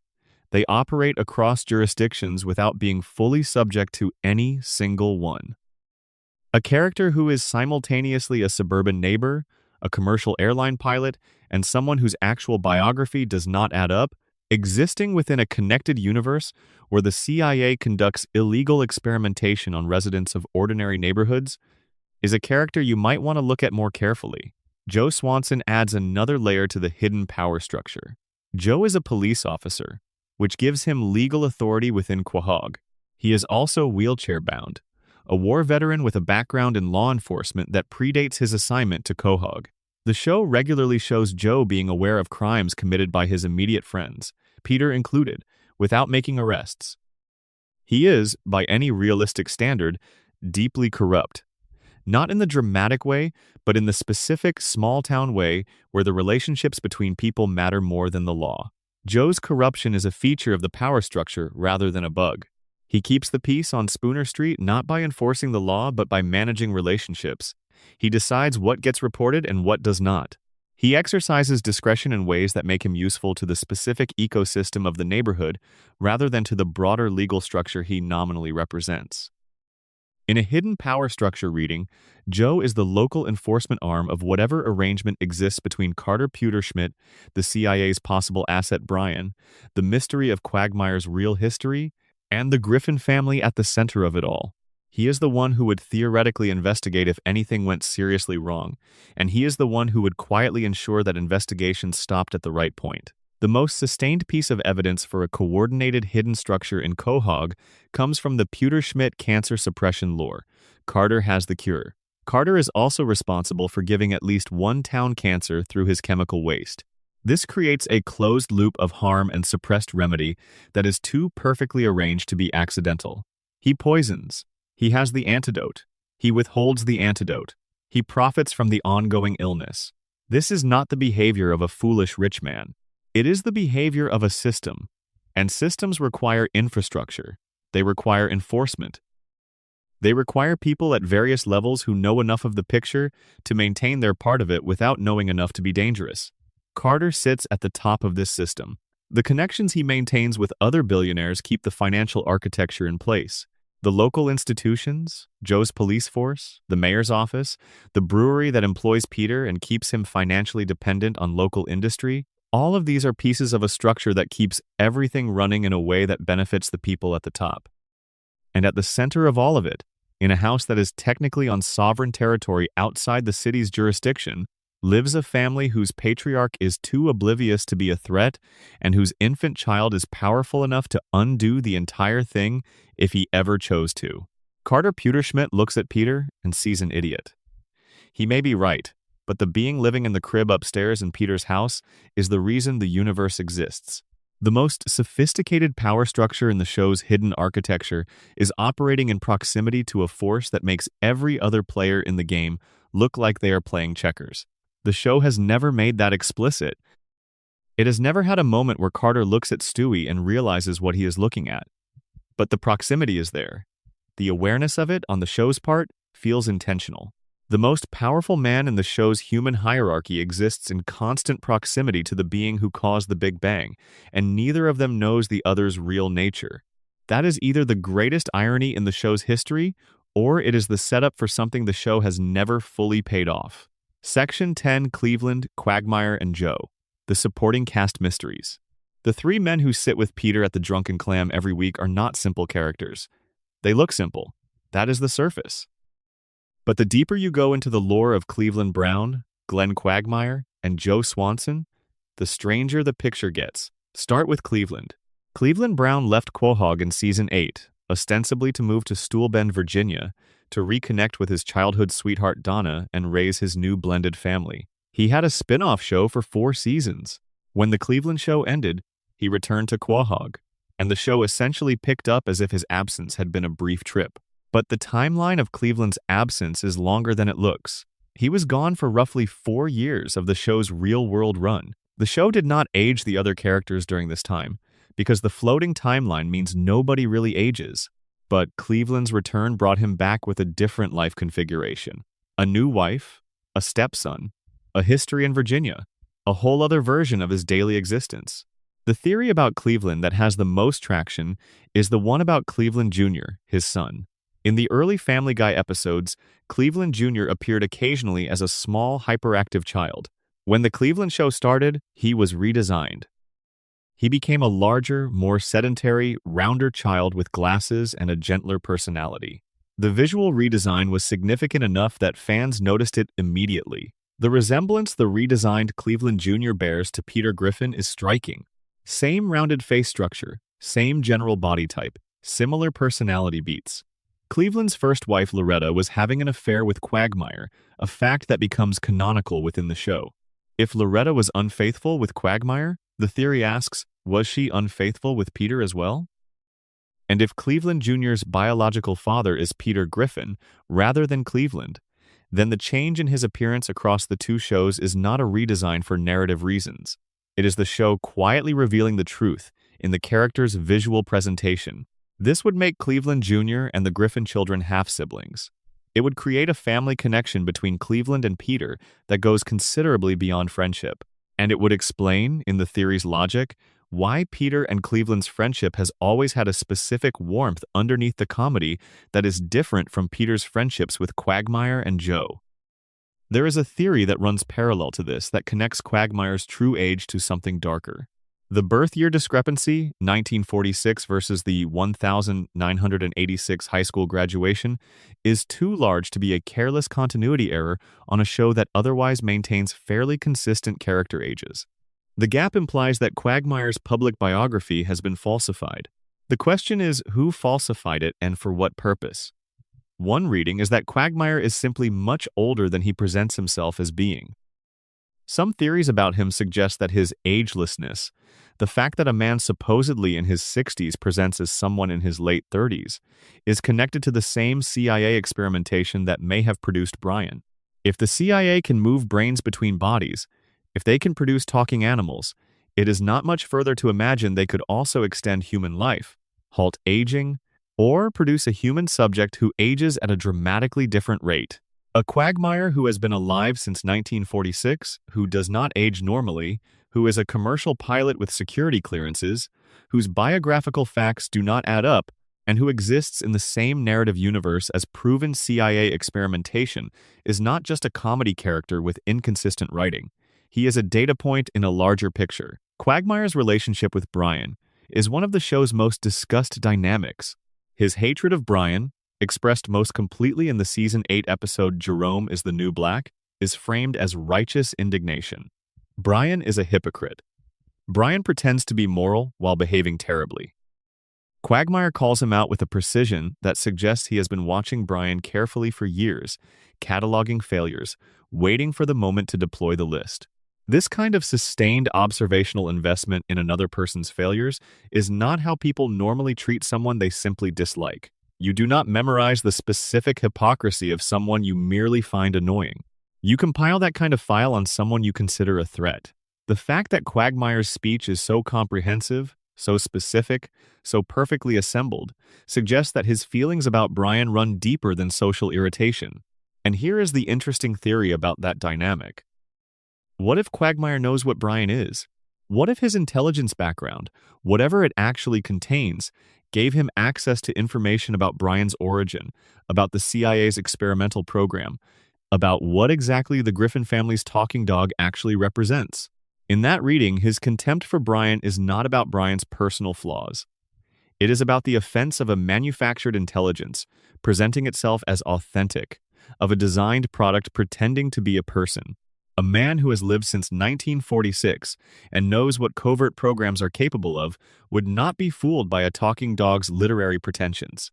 He would see right through the surface to the operation underneath. And his anger would be the anger of someone who knows the truth, being forced to sit at the same bar and pretend he does not.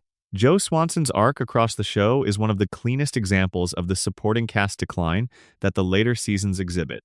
He was introduced in the season 1 episode A Hero Sits Next Door as someone everyone in the neighborhood admired. He was cool. He was capable. He was a police officer who had been injured in the line of duty and continued to perform at an exceptional level despite his disability.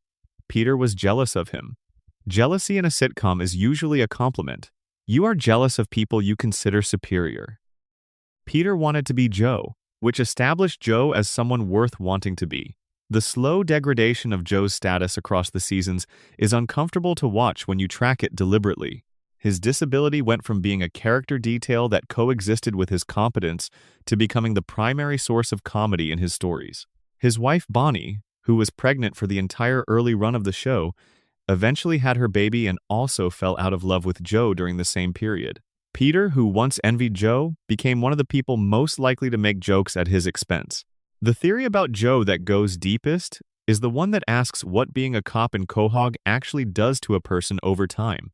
Joe has spent years watching his friends commit crimes, commit acts of property damage, hurt each other and random strangers, and recover without consequences. He has watched Quagmire be essentially a walking catalog of sexual offenses. He has watched Peter destroy public property, harm his family, endanger the neighborhood, and skate through every situation without arrest. He has seen Carter Pewterschmidt suppress a cancer cure while poisoning an entire town, and he has done nothing. Not because he is lazy or indifferent, because he made a choice, probably a long time ago, that maintaining his relationships on Spooner Street was more important than enforcing the law within it. That is a choice with a cost. You cannot make that choice every day, year after year, without something happening to your sense of yourself as a person who does the right thing.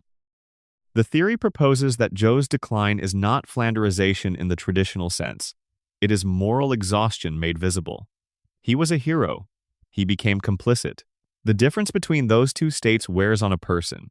The comedy of his later seasons, the indignities, the mockery from his friends, the disintegration of his marriage, is the show's way of rendering the internal price of that compromise in external terms.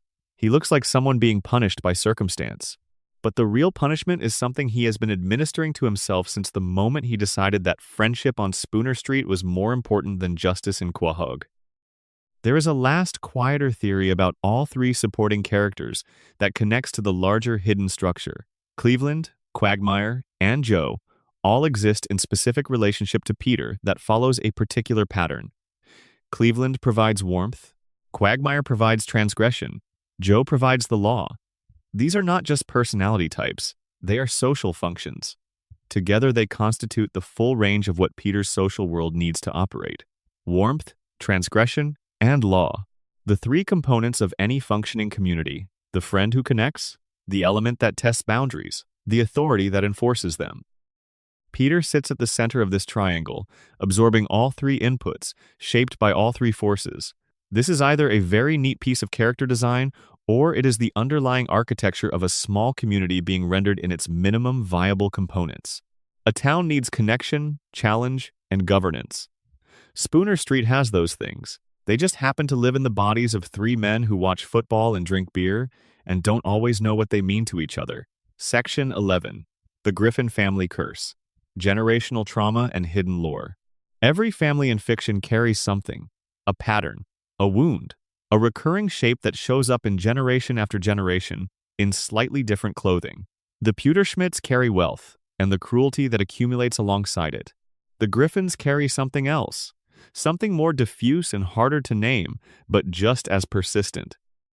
When you trace the Griffin family line as the show has laid it out, starting with the caveman ancestor depicted in the Griffin family history episode, through Nate Griffin's enslavement by the Pewterschmidts, through Griffin Peterson's exile and the founding of Quahog, through the various ancestors the show has referenced in cutaways and historical flashbacks, what emerges is a family that has always been doing two things simultaneously: surviving against difficult odds and creating chaos in the process.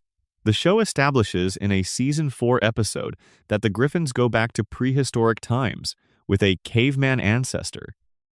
Through various historical eras, there is always a Griffin figure, and that figure is always recognizable as some version of Peter.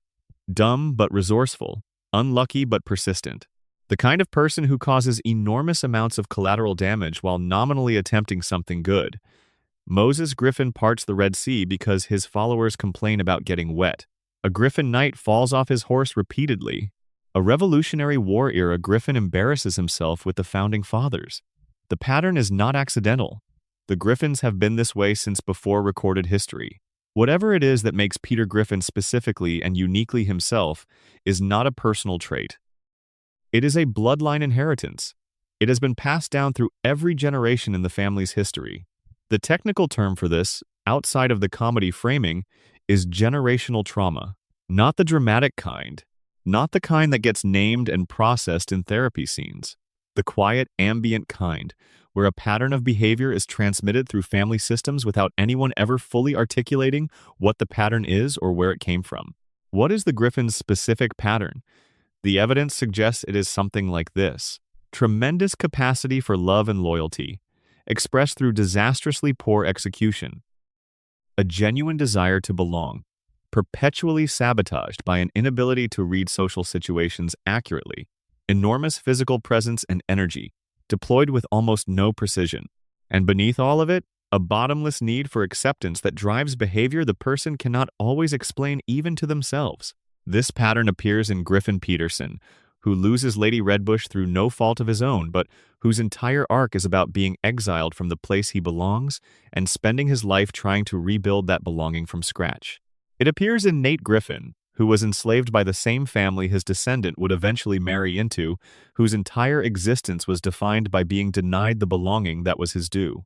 It appears in Francis Griffin, Peter's stepfather, a devout Catholic man whose rigid external structure barely contained the chaos underneath. And it appears in Peter himself, most fully and most loudly, in a man whose tremendous love for his family comes out sideways, who wants nothing more than to be accepted and loved, and cannot stop doing things that make that acceptance harder to sustain. The show's historical episodes set up this pattern explicitly. In the Griffin family history episode, Nate Griffin meets an ancestor of Lois who bears her exact appearance and carries her exact name. Lois Laura Bush, Lynn Cheney Pewterschmidt. The Griffin and Pewterschmidt families have been entangled since before America was a country. They have been drawing each other across impossible barriers, across racial lines in the antebellum South, across class lines in 17th century England when Griffin Peterson loved Lady Redbush, across every social boundary imaginable. The pattern repeats because it is older than any individual member of either family. Peter and Lois were not going to find each other by chance. The families were already connected. The current iteration of their relationship is just the latest version of a connection that has been playing out for centuries. Carter Pewterschmidt's ancestor owned Nate Griffin. Carter despises Peter. His great-great-whatever grandfather owned Peter's great-great-whatever grandfather. And now they sit in the same room at holiday dinners, and Carter makes contemptuous comments about Peter's intelligence, and nobody in the family says the obvious thing out loud, which is that the history between these two families is about as uncomfortably tangled as family histories can get. The suppression of that history is itself a form of generational trauma. Carter's family erased what they did. The official Pewterschmidt narrative does not include the part where they owned people. Peter's family line does not have an official narrative at all, because for much of its history, it was not considered a family whose narrative was worth recording. The asymmetry of who gets to remember and who is made to forget is one of the things that generational trauma actually is. Peter's dysfunction, read through this lens, is not personal failure. It is the end product of a lineage that has been systematically disadvantaged, displaced, and denied across generations. The confusion, the impulsiveness, the difficulty maintaining stable relationships, the pattern of destroying things before they can be taken away, all of this makes a specific kind of sense when you understand it as the behavioral inheritance of a family that has been operating in survival mode since before Griffin Peterson set foot on the coast of Rhode Island. And the Griffins' most important transgenerational trait, their inability to properly reckon with past harm, is also the Pewterschmidts. Carter hides a cancer cure and deflects the question of his family's history. Peter causes enormous harm and apologizes and then does it again the next episode. Both men are trapped in loops. Both families keep circling the same territory without ever fully resolving it. The children are the ones who absorb the unresolved weight most directly. Chris, who has never been given enough structure to develop properly. Meg, whose role in the family is defined by absorbing damage. Stewie, who carries the origin of the universe inside his infant body and cannot tell anyone. There is a specific piece of Pewterschmidt lore that deserves mention in the context of the family curse. Patrick Pewterschmidt, Lois's older brother, was locked in a mental institution by Carter and Babs after he walked in on his mother performing a sexual act with Jackie Gleason. The trauma of this caused him to develop a pathological hatred of overweight people, which he expressed through serial murder. He is eventually returned to the institution. Carter and Babs locked their son in an institution to avoid the social consequences of a scandal. They chose their reputation over their child. This is not an obscure detail in the show's background. It is a specific, dramatized act of parental abandonment in a family whose parenting failures run across generations. Lois, raised by parents who prioritized reputation over truth, married Peter partly as an act of rebellion.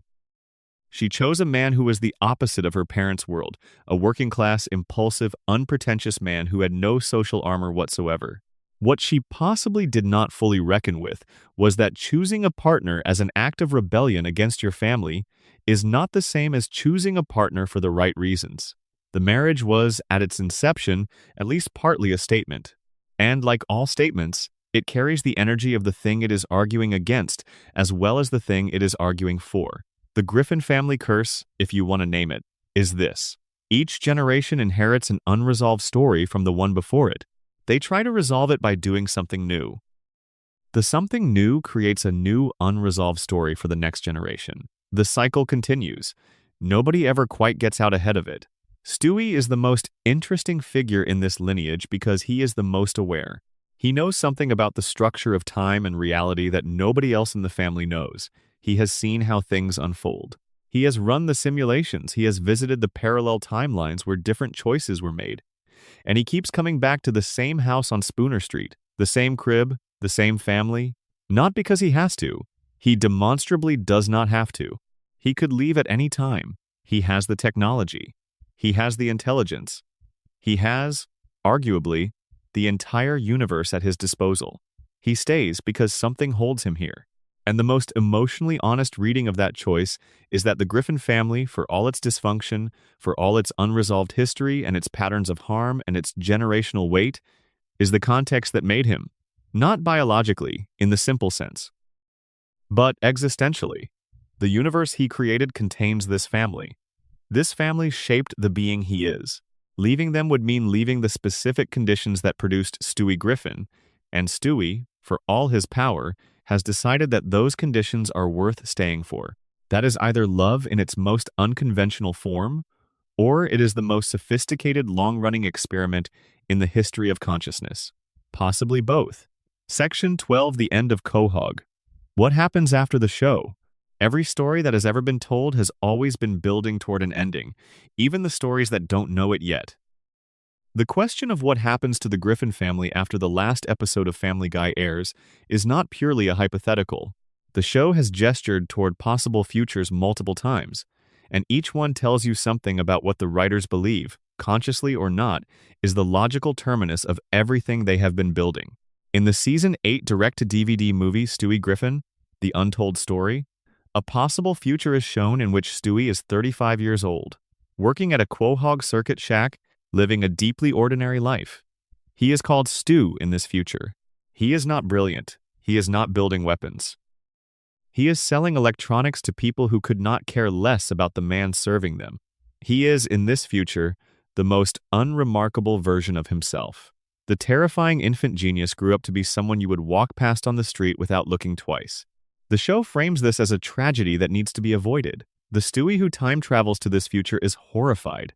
He returns to his own timeline and makes choices designed to prevent this outcome. The future is unwritten, but what if the horror is misplaced? What if the ordinary Stu who works at Circuit Shack is not a failure state but a victory condition? A being who caused the Big Bang, who has visited the multiverse, who has run reality simulations and traveled outside the space-time continuum, choosing to live a quiet, ordinary, unremarkable life is not a story of potential wasted. It is a story of ambition resolved, of a being who had everything and decided that everything was less valuable than specific, particular, ordinary human experience. The mundanity of Stu's future, from that angle, is the most radical outcome possible. There is also the possible future shown in the episode Road to the Future, where Stewie and Brian visit a version of events where Stewie's career as an entertainment mogul has made him a global celebrity and Brian has become a drug addict on the streets. This future is darker. It shows what happens when Stewie's genius is deployed in the service of fame rather than genuine purpose, and what happens to Brian when the structure of the Griffin household, the thing that kept him functional, is removed. The two futures together form a kind of spectrum. In one, Stewie is ordinary and Brian is presumably fine. In the other, Stewie is celebrated and Brian has collapsed. The inverse relationship between Stewie's status and Brian's well-being suggests that these two characters are structurally dependent on each other in a way that goes beyond friendship. When Stewie becomes extraordinary in public terms, Brian loses the context that makes him viable. When Stewie is ordinary, the equilibrium holds. This is consistent with the simulation theory and with the multiverse theory. In any configuration of the future where Stewie is fully present in the Griffin's domestic life, the household functions. When he is absent from it, things deteriorate. Stewie is the actual stabilizing force. The thing that holds the family together is not Peter's love, which is genuine but expressed through chaos, or Lois's competence, which is real but perpetually overwhelmed. It is the presence of a being powerful enough to hold reality in place by simply existing in the right location. The show has also given us a glimpse of what the neighborhood looks like without Meg. In the hurricane episode, the absence of Meg as the family's scapegoat causes the family to turn on each other with astonishing speed. The structural function Meg serves is so foundational that removing it for even a few hours nearly destroys the household. A future without Meg is a future in which the Griffin family's dysfunction has nowhere to go and so consumes the family itself.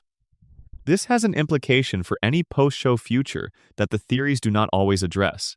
Meg's role, as the chosen one theory identifies it, cannot be inherited. It cannot be transferred. The specific combination of qualities that make Meg capable of holding the weight, her particular intelligence, her specific history of loss and resilience, her unique position between the Griffin and Pewterschmidt bloodlines, is hers alone. If she ever leaves, permanently, the family does not simply find someone else to fill the role. The role ceases to exist. And the energy it was absorbing distributes itself through the household without direction. The post-show future of Quahog that most consistently recurs in the fan theories is one where Stewie has eventually revealed himself fully, not to the Griffin family necessarily, but to the world. The being who caused the Big Bang, who built the time machine, who mapped the multiverse, cannot stay hidden as an infant forever. The show's floating timeline means he never biologically ages past 1 year old, but the theory of his deliberate self-freezing implies an intentional choice to maintain cover. Eventually, the cover becomes either unnecessary or unsustainable. What does the world look like when Stewie Griffin steps out from behind the high chair and presents himself as what he actually is? Not a baby, not a cartoon villain. The literal origin point of all of existence, capable of simulating reality, navigating time, and accessing every parallel version of every possible event that has ever occurred or will ever occur. The answer depends entirely on what Stewie has decided he wants at that point, and the trajectory of his character, from evil genius to emotional companion to, in the spin-off, whatever he becomes in a new environment with new companions, suggests that what he wants has been shifting for years in a direction that has nothing to do with domination. There is a beautiful, quiet reading of Stewie's entire arc that sees him moving, very slowly, towards something resembling ordinary love. Not the explosive, dramatic, world domination adjacent love of his early episodes. Something much harder to sustain and much more worth having. The love of someone who has seen everything and decided that this particular collection of flawed, limited, sometimes terrible people is the thing he wants to stay near. He caused the universe so that it would produce this family. He stays with this family because it is the thing the universe produced that he can actually hold. The cycle closes. The predestination loop completes.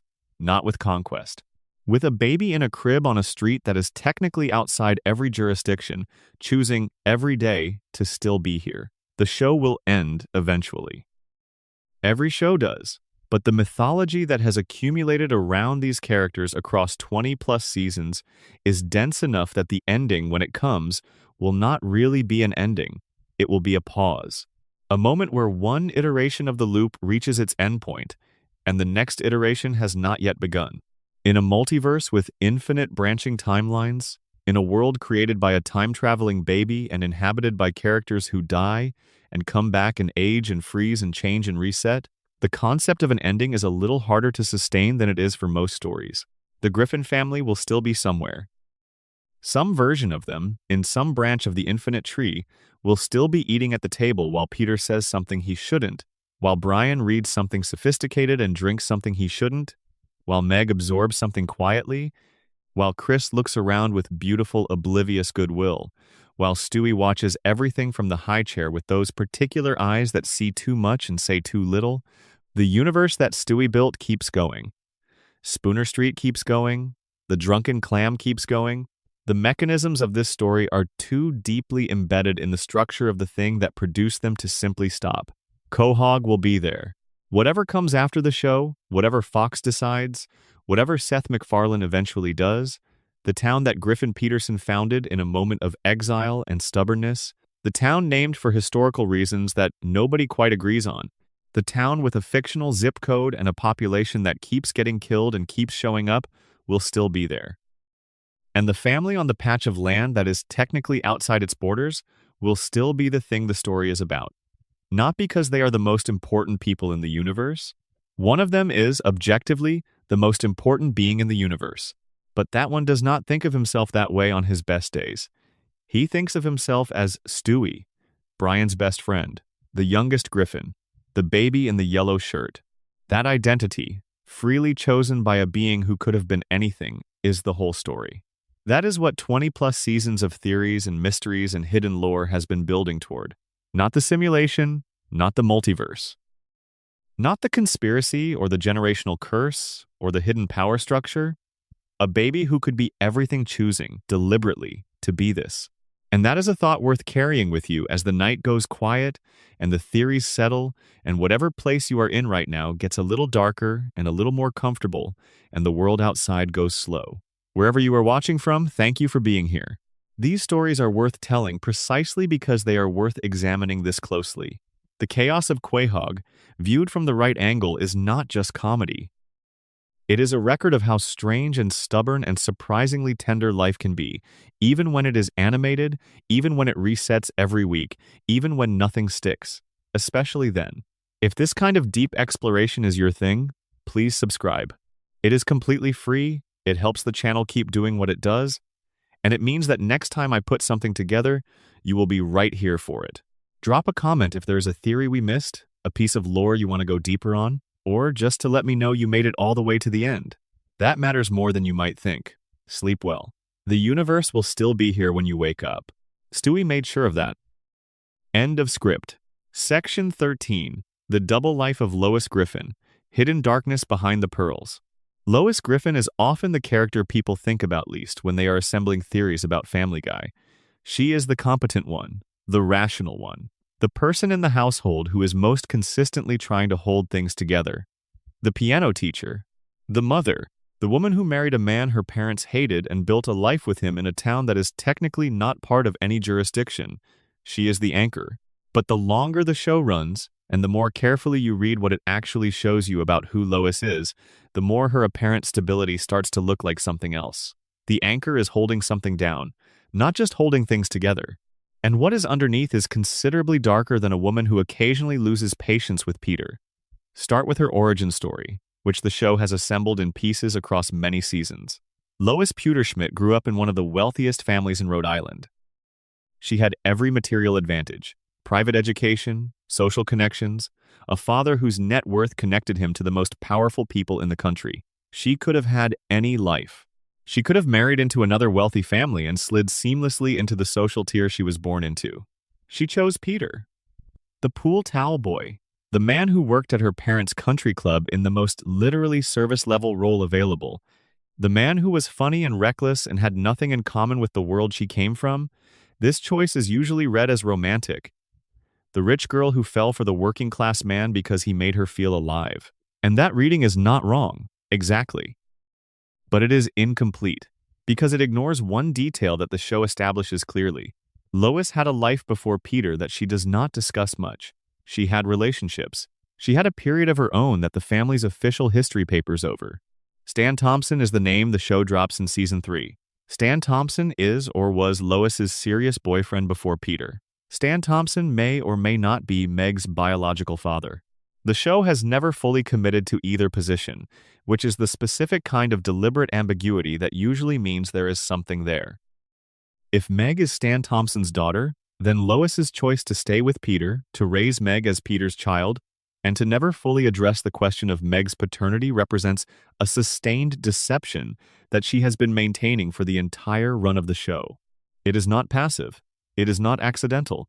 It is a choice she makes every day. And when you look at Lois's behavior toward Meg across the seasons, which follows the same deterioration pattern as the rest of the family, but with a specific quality of cold dismissiveness rather than active cruelty, this reading adds texture. There is something in Lois's treatment of Meg that is not quite the same as Peter's treatment of Meg. Peter's cruelty is loud. Lois's is quiet. Peter rages. Lois withdraws. And the withdrawal, the specific pattern of emotional unavailability that Lois exhibits toward her oldest daughter, is consistent with someone who is managing a secret that the person in front of them embodies.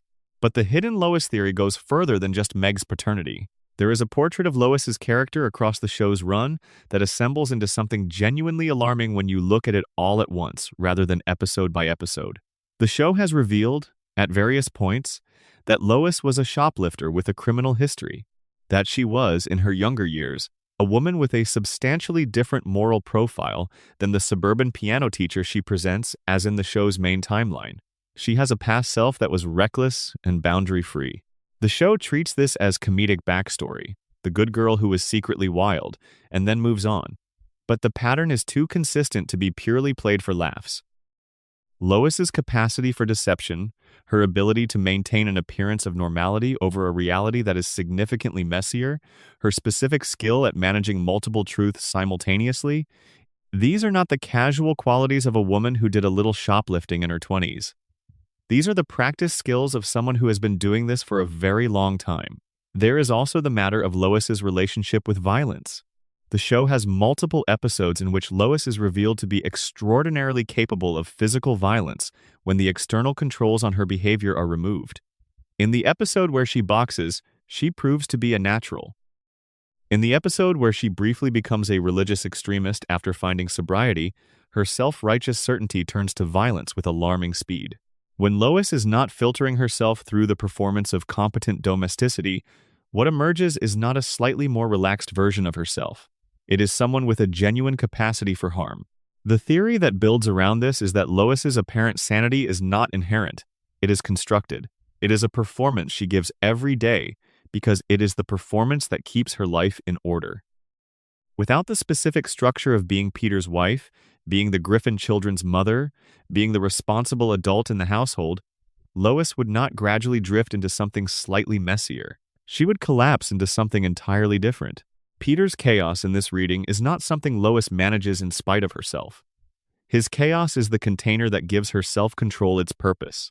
Without someone to be more rational than, without the daily exercise of managing his impulsiveness with her apparent steadiness, Lois's own internal chaos has no outlet.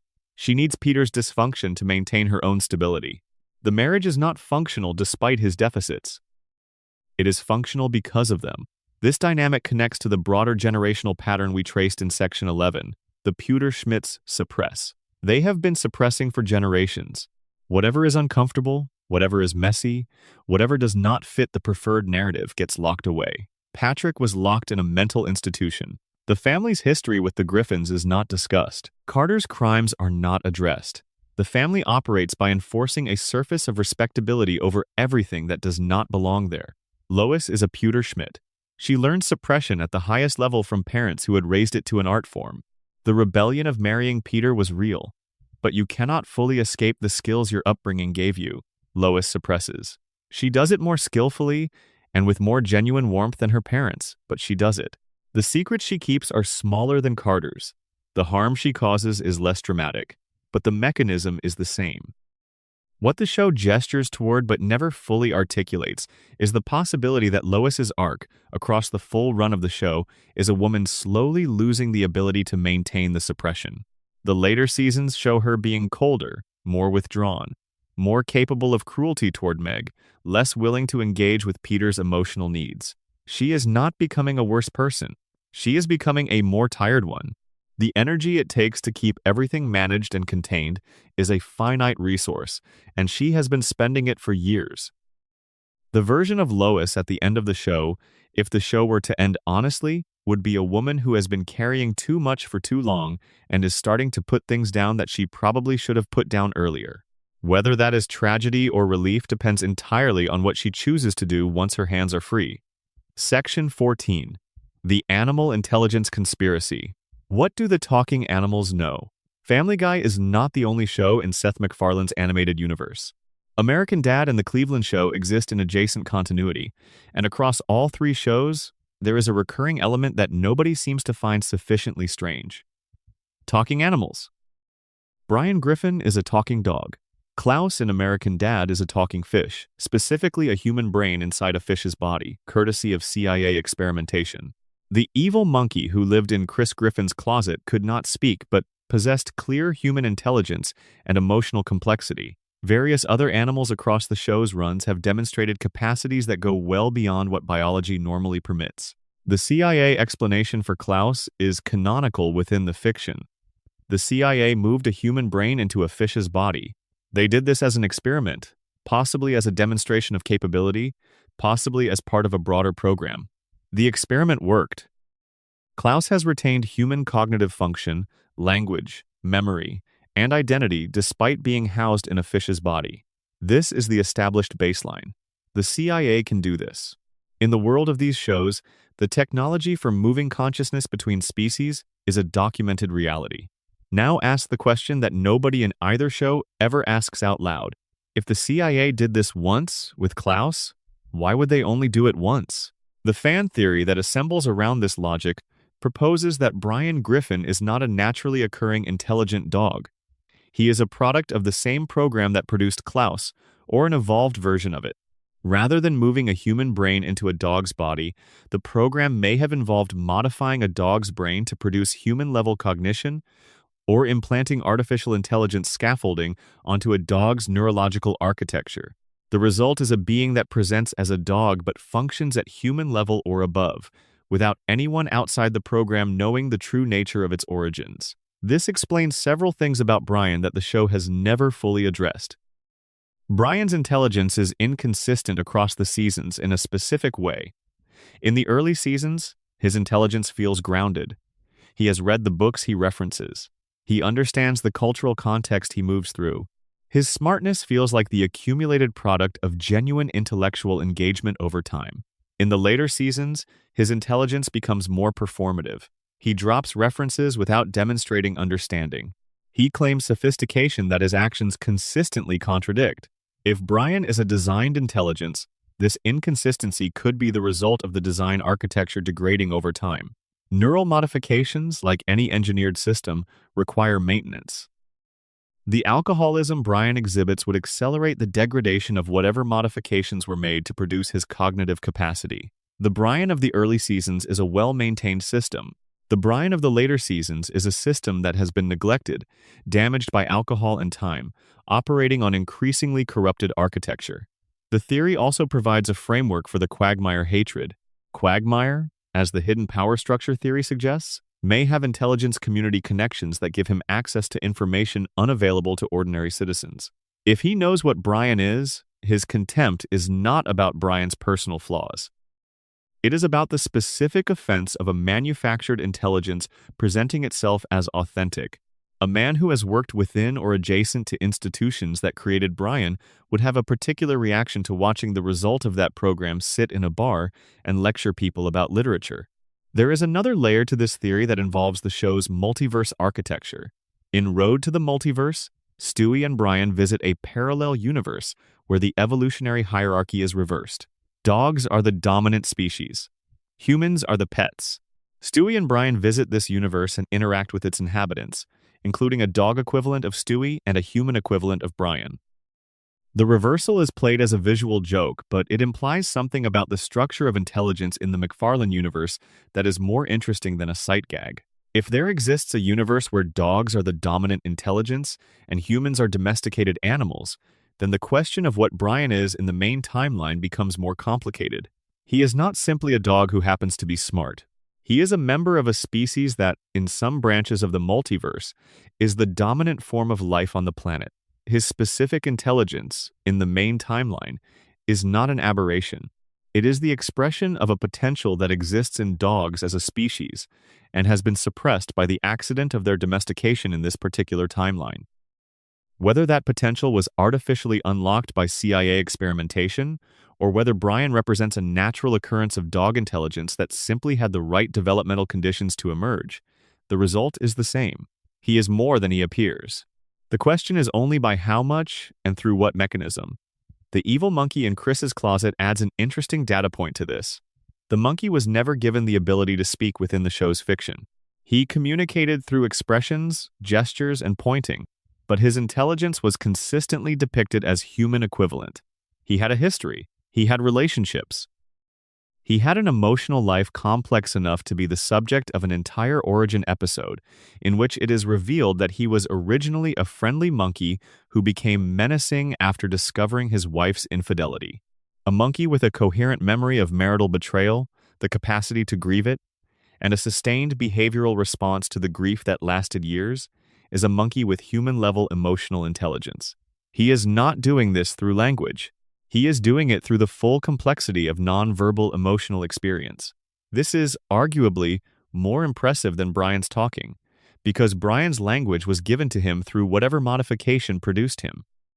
The evil monkey's intelligence appears to be entirely his own. What this suggests is that in the McFarlane universe, intelligence is more widely distributed across species than the human characters acknowledge.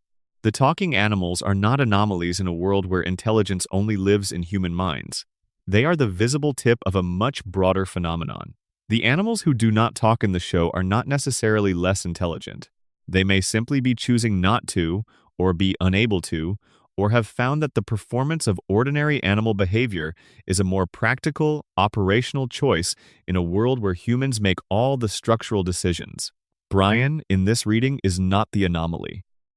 He is the one who got unlocked. The other dogs in Quahog may be running fully conscious inner lives that they have no mechanism to express. Brian is the accident, or the experiment, that created a dog who could, and he spent that capacity drinking martinis and failing to finish a novel. Which, when you think about it, might be exactly what any truly intelligent being would do when placed inside a structure that does not fully recognize what it is. Section 15, The Forgotten Griffins, Dead Children, Missing Relatives, and Buried Lore. The Griffin family tree, as the show has constructed it across over 2 decades, has holes in it, deliberate-looking holes, places where something should be but is not, where the show gestures toward a presence and then withholds the details, leaving you with the outline of a story that never quite gets told. The Dead Son. The reference appears in Season 10's Lottery Fever. Peter is talking to Chris about expectations, and he drops a line about Chris's older brother who died. He describes this brother as having been good at sports and talking. He uses it as a measuring stick against which Chris falls short. It is a throwaway gag. 2 sentences. The show moves on. But within the fiction, Peter just mentioned a dead child, an older son, a boy who lived long enough to develop clear talents, who was good enough at sports to be memorable, and who is dead. The show never returns to this. It never gives him a name. It never explains how he died. It never shows Peter or Lois grieving him, or acknowledging his absence in any way that is not a punchline. The theory about this forgotten Griffin son suggests that his absence is not a continuity error or a lazy throwaway. It is a deliberately buried piece of family history. The Griffins had an older child. He died. The death was significant enough that Peter still measures Chris against him decades later. But the wound around it is so raw or so thoroughly suppressed that the family does not discuss it directly. The mention slips out in a moment of competitive carelessness and then disappears back under the surface. If this child was real within the fiction, his age at death matters. If he died young, as an infant or toddler, the grief would be the kind that families manage but do not necessarily discuss with surviving children. If he died older, as a school-aged child or a teenager, the grief would be more complicated. The younger children would have known him. The family would have lived around a visible absence rather than one that predated their awareness. The sports reference suggests he lived at least long enough to play and be noticed for it. He was not an infant. He was someone Peter watched and measured and remembered in specific, concrete terms. That implies a relationship of some duration. A father who could tell you his dead son was good at sports knew that son well enough to watch him play. Now add Peter Griffin Jr., mentioned in a cutaway gag where Peter accidentally kills an infant son by shaking him. This is presented as darkly comedic, the kind of gag the show deploys around infant mortality that sits somewhere between genuinely shocking and absurdist enough to distance. But if both references are taken seriously within the fiction, the Griffin family has lost two sons, the infant Peter Jr. and the unnamed older son who was good at sports. Two dead sons. A possibly not biological daughter. A genius infant who caused the Big Bang. A son whose intellectual disability is occasionally referenced. This is not a standard sitcom family.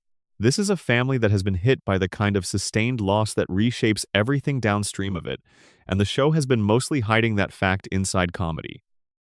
Peter's erratic behavior, his impulsiveness, his apparent inability to learn from experience, his cycles of harm and inadequate apology and repetition, all look different when you understand that this man has lost children.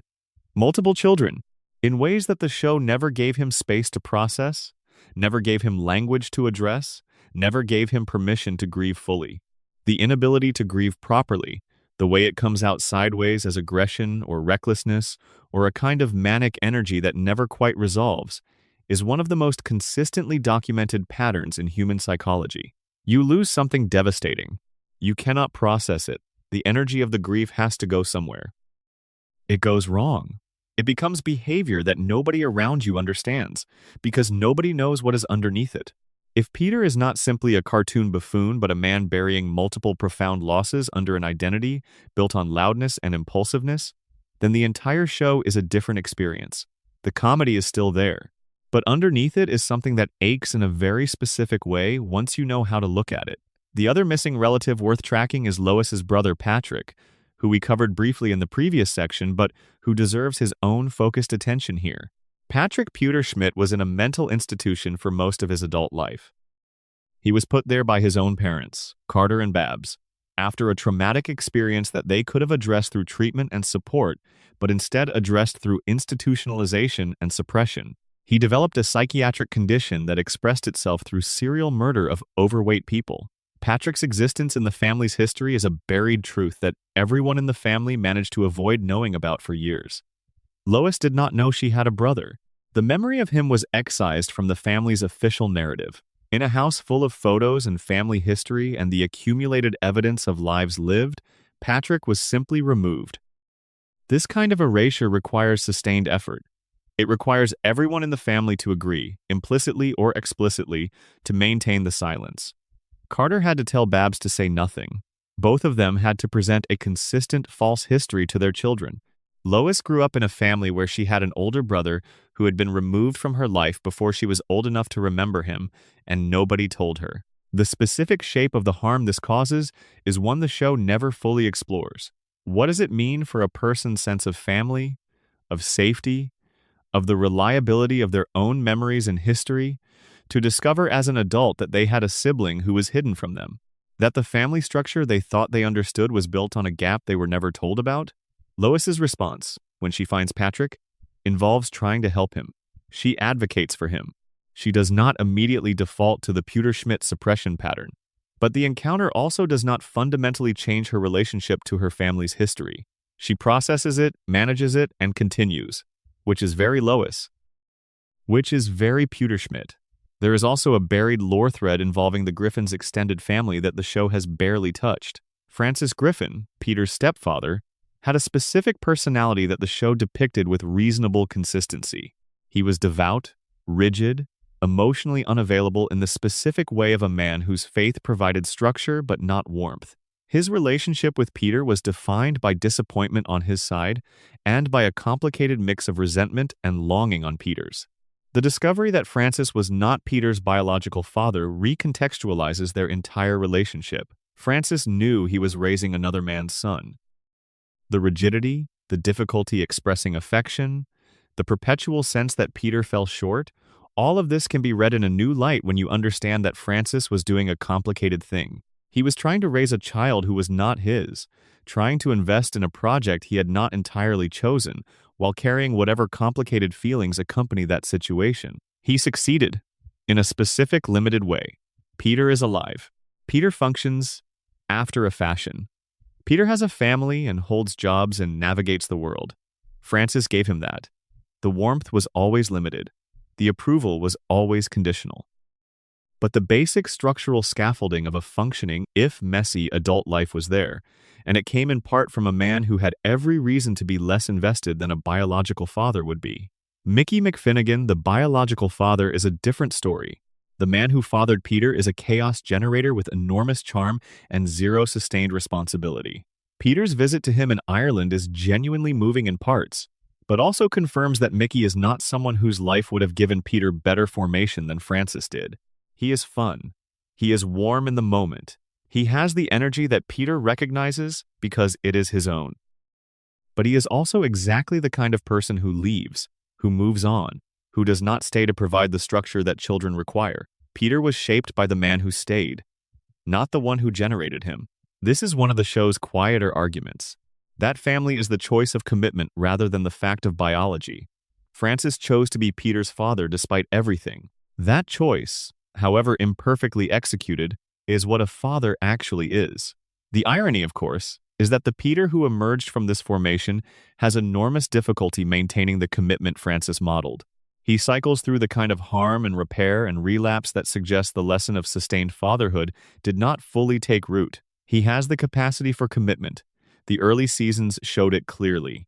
What he cannot consistently maintain is the execution. Which brings us back to the dead children. Every man who loses a child loses some part of his capacity to commit fully to the ones who survive, not because he stops loving them, but because love becomes associated with the specific fear of loss, and the fear of loss can become a reason to not fully arrive, to maintain a little distance, to avoid being so completely invested that the next loss would be as devastating as the last one. Peter's inability to show up fully for his surviving children, his oscillation between warmth and cruelty, might not be a character flaw in the simple sense.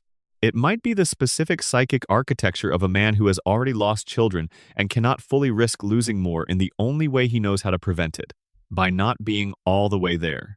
The tragedy of that is not a comedic one. It is the kind that the show has been sitting next to for 20-plus years without fully naming it. Section 16. What Stewie's spin-off will reveal. The final theory. There is new territory opening up in the world of Family Guy that the theories have not yet had time to fully explore. Stewie Griffin is getting his own series. The setup involves a new preschool, unfamiliar children, and most intriguingly, a 75-year-old turtle who has a theory about almost everything.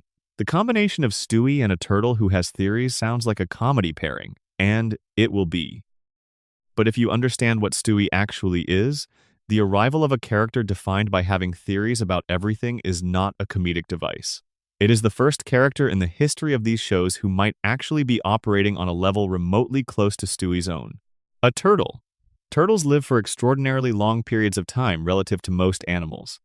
A 75-year-old turtle has been alive for longer than most of the human characters in this universe. It has seen more. It has had time to develop frameworks for understanding experience that faster living creatures do not have access to. A turtle who has lived for 75 years and has developed a theory about almost everything is a creature that has been thinking at turtle pace for a very, very long time. There is a theory about the turtle that has already begun developing in fan spaces, and it is quietly extraordinary. The theory is that the turtle knows what Stewie is. Not because it has access to the show's canon or the fan theories, but because any being that has lived long enough and paid enough attention eventually develops the capacity to recognize something fundamental when it walks in front of them. A 75-year-old turtle who has a theory about almost everything Sitting in a preschool designed for children who are not like other children would be exactly the kind of placement that makes sense if someone, somewhere, is aware of what Stewie represents and wanted to put something in his path that could meet him at the right level. Not a peer in the human sense, not a scientist or a physicist or a government agent, a creature whose relationship to time, to patience, and to the long game is inherently different from anything that lives fast and dies young. The turtle in the preschool is either a very funny joke about an absurd age discrepancy among students, or it is the show's way of finally giving Stewie an interlocutor who can hold a different kind of conversation than the ones Brian provides. Brian's conversations with Stewie are about the present, about what they are doing, where they are going, what they feel about each other. They are grounded in the immediate and the relational. Brian does not have the context, the longevity, or the particular quality of attention that comes from having simply been alive for a very long time without distractions. The turtle has that.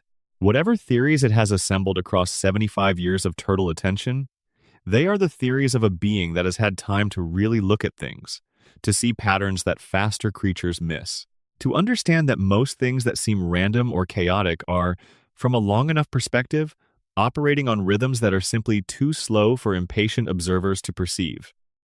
And Stewie, who understands time at a level that no other character in the universe comes close to, might find in this turtle the first genuinely new kind of conversation he has had in his entire life. Not information exchange, not the emotional support that Brian provides, something more like recognition. The final theory about the Family Guy universe, the one that encompasses everything we have covered in these 12 sections and the 4 additional ones, is not a theory about any specific character or plot point. It is a theory about what the show has been doing all along at its deepest structural level.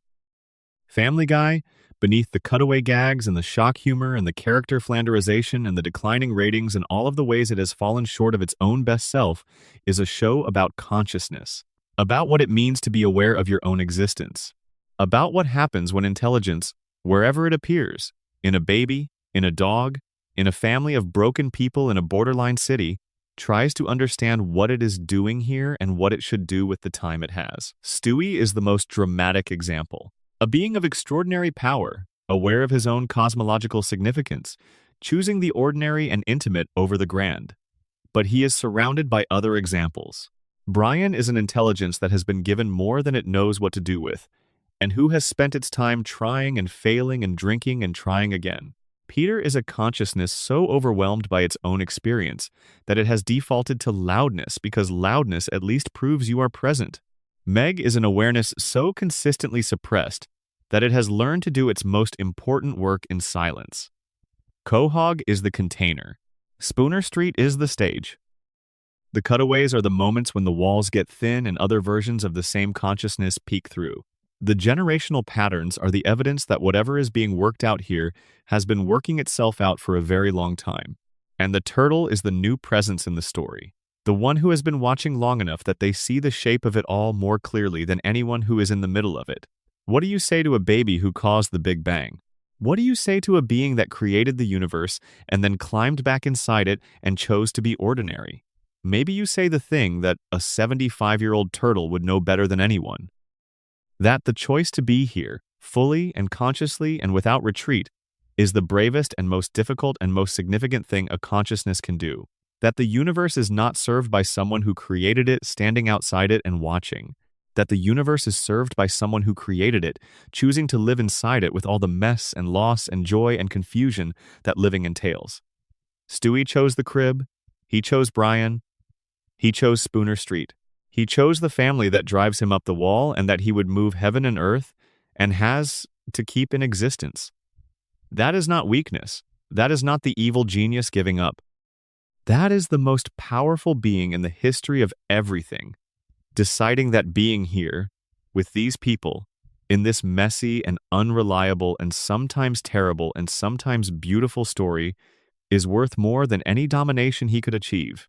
And the turtle, who has been thinking for 75 years, probably already knew that. It was just waiting for the right student to arrive.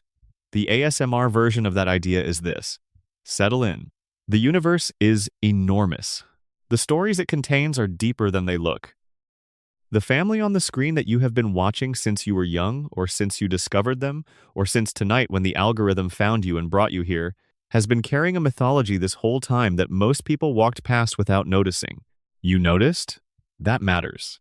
Noticing things matters enormously in a universe that was built by a being who pays very close attention to everything.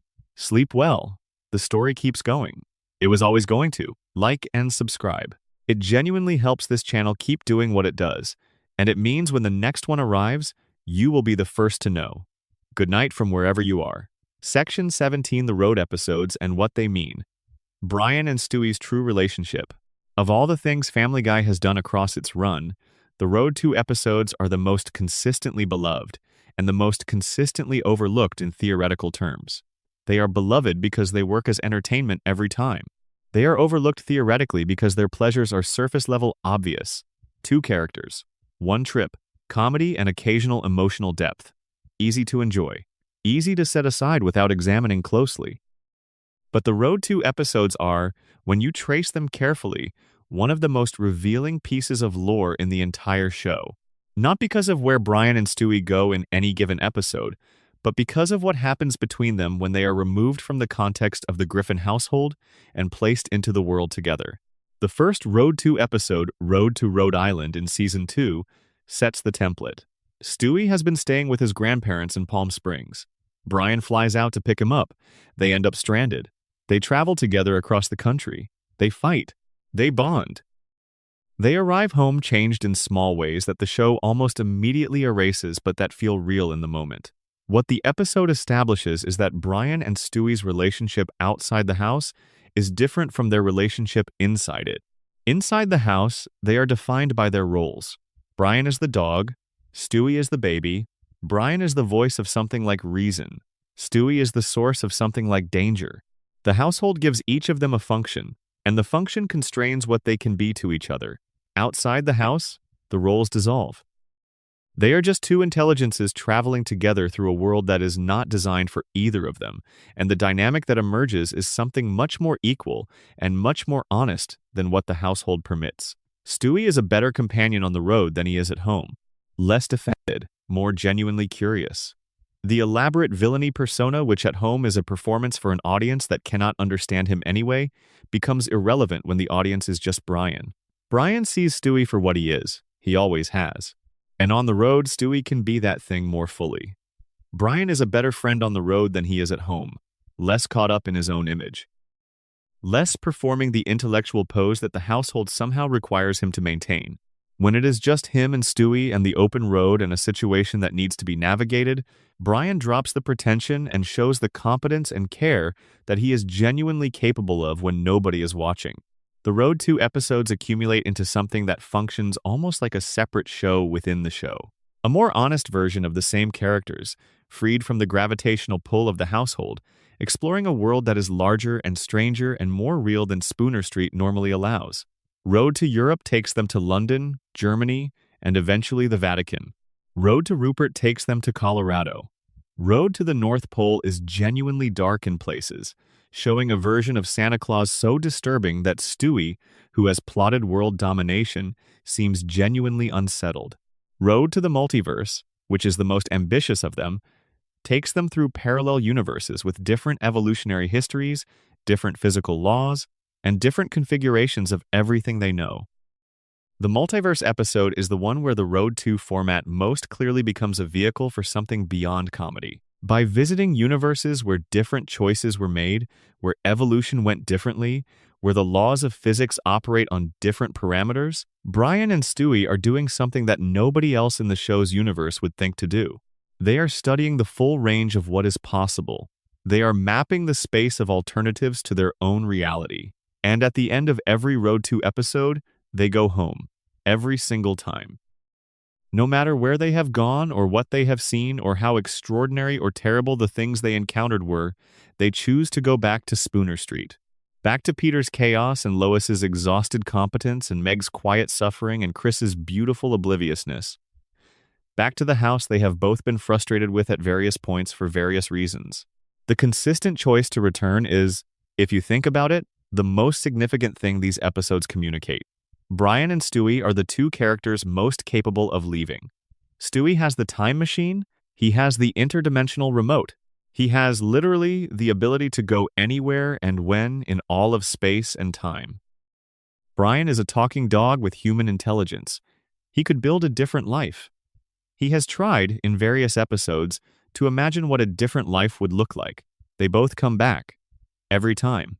Without being forced to. By choice.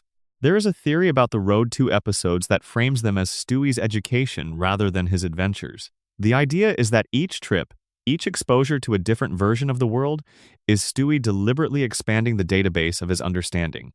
He is not going to Europe for fun. He is cataloging how human civilization organized itself under different historical conditions. He is not going to the North Pole to meet Santa. He is studying what happens when mythology intersects with physical reality, and the reality does not match the mythology. The multiverse episodes in this reading are the most advanced coursework. By visiting parallel realities, Stewie is not just sightseeing. He is verifying his theoretical models against empirical data. He modeled the multiverse mathematically and built the technology to access it. The Road to episodes are his field research. Brian is his lab partner, chosen not because Brian is the most capable companion available, but because Brian is the one whose presence Stewie finds most conducive to actual thinking rather than performance. This also explains why the Road to episodes consistently produce better versions of both characters than the regular episodes do.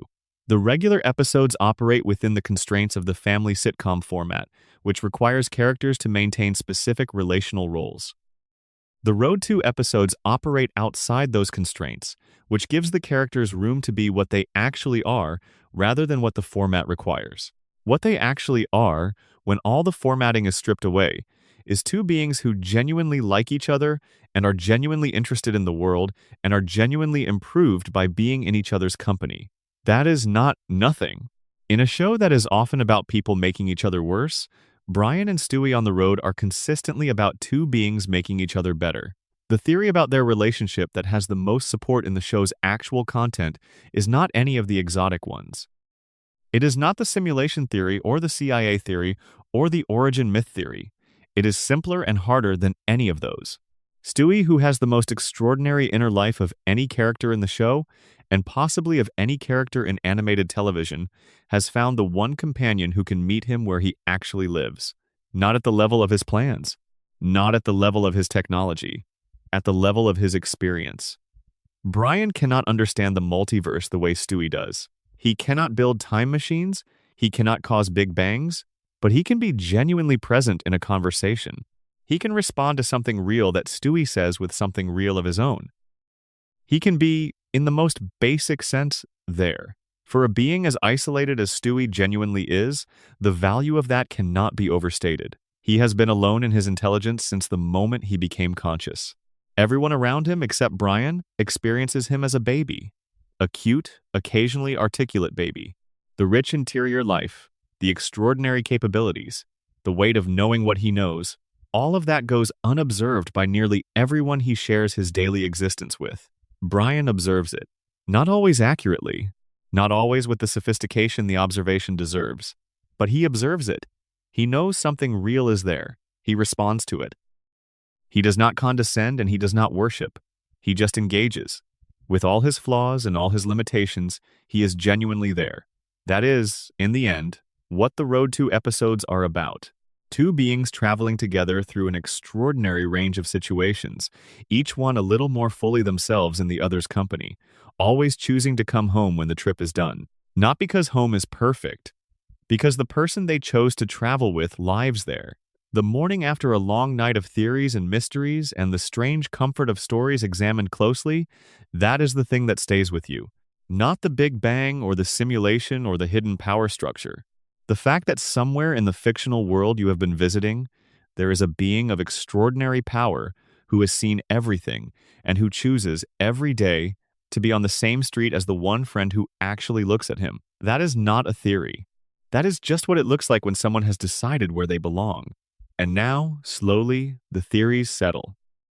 The ideas that have been turning in your mind find their resting places. The town of Quahog goes quiet. Spooner Street is dark. The Drunken Clam is closed.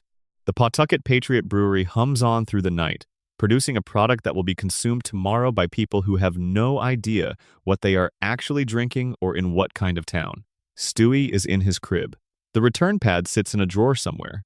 The time machine, or whatever iteration of it he has rebuilt since the last time he destroyed it, waits in a corner of the bedroom beside the ray gun and the weather device and all the other quiet evidence of what this particular infant is capable of.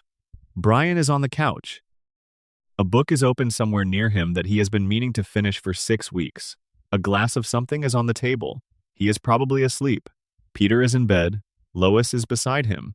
Meg is in her room, in a sleep that is more peaceful than the waking hours allow her to show. Chris is in his room. The evil monkey is gone now, but Chris seems fine. Outside, the Providence skyline glows in the distance. The specific 3 buildings that the show always shows from the Griffin House window stand lit against the night sky, a real skyline in a fictional world, the kind of thing that makes you realize the boundaries between invented and actual are more permeable than they usually seem. Whatever Quahog is, whatever the Griffins are, whatever theories are true and whatever ones are beautiful fabrications, it is a place that people have been returning to for over 25 years. A place built by one man's imagination at a Rhode Island design school and sustained by the strange loyalty of audiences who find something in it worth coming back for. The theories are the evidence of that loyalty. You do not build elaborate architectures of interpretation around something you do not care about. You do not spend time asking deep questions about a world that does not matter to you. The existence of all these theories, the ones we have covered, and the countless ones we have not, is itself the proof of what Quahog represents. A place complex enough to reward examination, a world rich enough to contain more than one true reading, a story that, even at its worst, keeps a door open for the people who want to look underneath the surface and see what is actually there. Tonight you looked, and what you found was a universe created by a baby, inhabited by the lost and the broken and the occasionally transcendent, held together by a teenager no one ever notices, and kept running by whatever it is that makes us keep coming back to the stories that feel, against all reasonable expectation, like home. That is all that needs to be said. The rest is quiet. Like and subscribe. Tell me where you are in the world and what time it is. And if there is a theory you want me to go deeper on, a piece of lore you think I missed, a thread you have been following that leads somewhere I have not been yet, leave it in the comments. The stories are still going. So are we. Good night. Addendum, the deeper architecture, connections, implications, and unanswered questions. There are threads in this story that were introduced and not fully resolved, because some threads resist resolution. Not every theory closes cleanly. Some of the most interesting ones stay open precisely because the show itself stays open, because a story still in progress cannot have a fixed interpretation, and because the most honest thing you can do with a mythology this large is acknowledge the places where the map runs out and the territory continues anyway. The connection between the simulation theory and the generational trauma theory is one that deserves more attention than it got. If the show is Stewie's simulation, and if Stewie designed the simulation to model specific scenarios, then the generational trauma patterns are not accidents of family history. They are design choices. Stewie built a simulation in which a specific set of people carry specific psychological inheritances, in which those inheritances express themselves through predictable behavioral patterns in which the patterns repeat across generations in ways that are measurable and consistent. Why would he model that? What is the question that requires a simulation of generational trauma in order to answer? The most compelling answer is the one that connects Stewie's personal situation to the experiment. Stewie himself exists inside a predestination loop. He could not have been born differently. He could not have made different choices at the crucial moment. His entire existence is determined in a very specific technical sense, the same technical sense that makes the Big Bang inevitable and his role in it fixed. He is, in the most precise language available, not free. What does it mean to live inside a constraint that has no exit?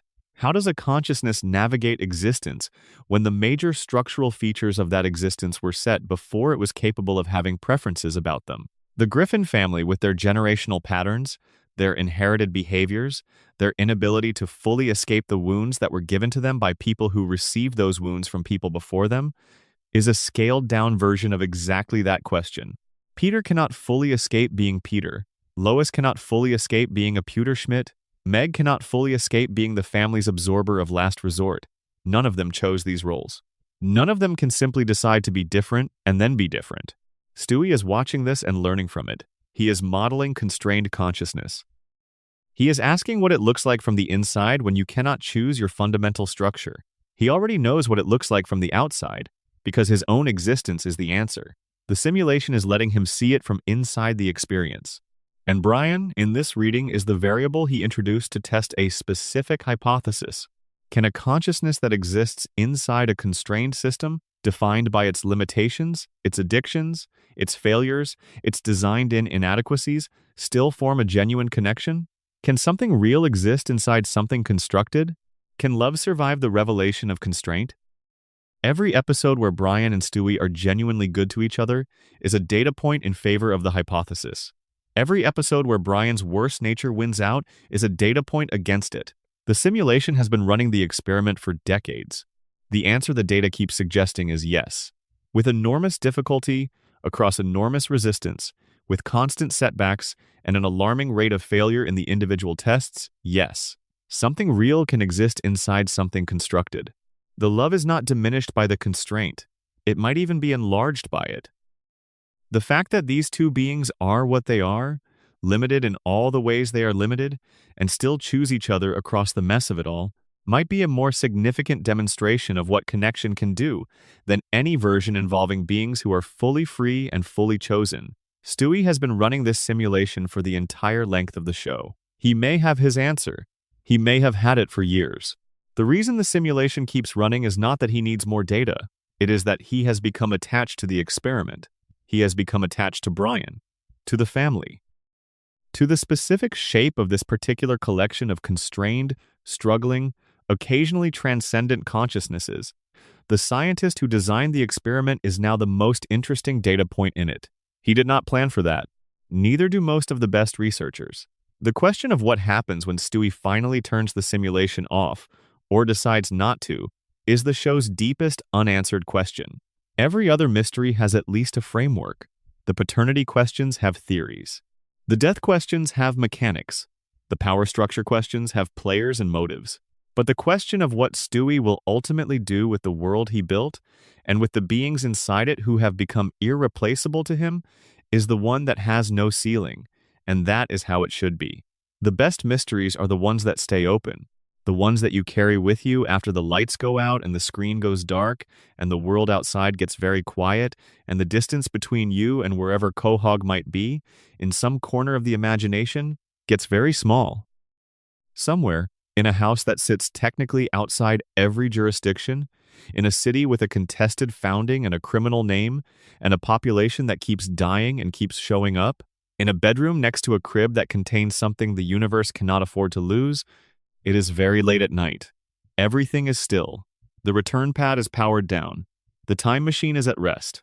And whatever happens next will happen in the morning, as it always does, when the story picks back up and the chaos resumes and the family stumbles through another day in the completely ordinary, entirely extraordinary world that one particular baby built for reasons that remain, finally and beautifully, his own.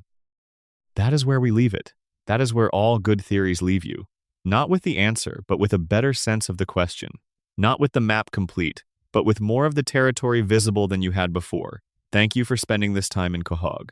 It is stranger and richer and more worth examining than anyone expected when a young animator sat down at the Rhode Island School of Design and started drawing a fat guy and his dog. Sleep well, come back soon. There is always more. Closing thoughts on watching, noticing, and coming back. Every theory we have walked through tonight exists because someone was watching closely. Someone was paying attention to details that the show placed in the frame without highlighting them. Someone noticed that the word count on a throwaway line was too specific to be random. Someone noticed that a background shot contradicted the official story. Someone noticed the emotional logic underneath a scene that the comedy was trying to cover up. This is what fan theorizing actually is at its best. It is a form of close attention that the show rewards because the people who made it were themselves paying very close attention when they built it. The early seasons of Family Guy, in particular, are full of layered detail, references that reward familiarity. Background gags that only work if you have been watching long enough to notice the pattern they are part of. Character moments whose real meaning depends on remembering something that happened 4 seasons earlier. The later seasons are less dense with this kind of layering. The show became more surface level as it went on, more interested in the immediate reaction than the long-term payoff. But the mythology that the early seasons built, the character foundations, the world history, the relational architecture, has proven durable enough that people are still excavating it decades later. The quality of the theorizing does not depend entirely on the quality of the current episodes. It depends on the density of what was built when the show was at its best. And what was built is genuinely extraordinary. A cosmology, a family history that spans centuries and crosses bloodlines in ways that matter. A protagonist who is the origin point of existence, living in a house that does not officially belong to any jurisdiction on Earth. A dog who might be a government experiment, who might also be the author of the show that contains him. A teenager who holds a family together through the specific medium of her own suffering, consciously, because she has calculated that the alternative is worse. That is not a cartoon. Or rather, it is a cartoon that contains something that is not diminished by being a cartoon. The vessel is animated. What it carries is real in the way that all good stories are real. Not factually, emotionally, structurally. In the way that a story can tell you something true about the shape of experience, even when every event in it is invented. The theories are the evidence that the stories got to people. That the world of this show became real enough to people who watched it that they needed to understand it more fully than the surface level allowed. That is the highest compliment a story can receive. Not awards. Not ratings. The fact that people cannot stop thinking about it. The fact that they lie awake and wonder about the details and build frameworks and come back with new questions. Quahog generated that. The Griffins generated that.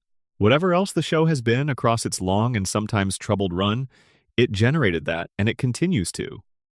So wherever you are watching from, whatever time it is in your part of the world, whatever combination of insomnia and curiosity and genuine affection for this ridiculous fictional city brought you here tonight, you are in good company. The people who think about these things, who notice the details and follow the threads and sit with the questions that do not have clean answers, are the people who make the stories worth telling. You are one of those people. That matters. Good night. From Quahog. One last thing before the silence. There is a version of every theory we covered tonight where you follow it all the way to its logical end and arrive at something that feels like peace rather than dread. The simulation theory could be terrifying. A manufactured reality. An existence that is not real. But there is another way to hold it. If Stewie built this world, he built it with care. He populated it with beings capable of love and grief and friendship and terrible choices and occasional grace. He kept it running for years, decades, and he did not leave it. He stayed inside it.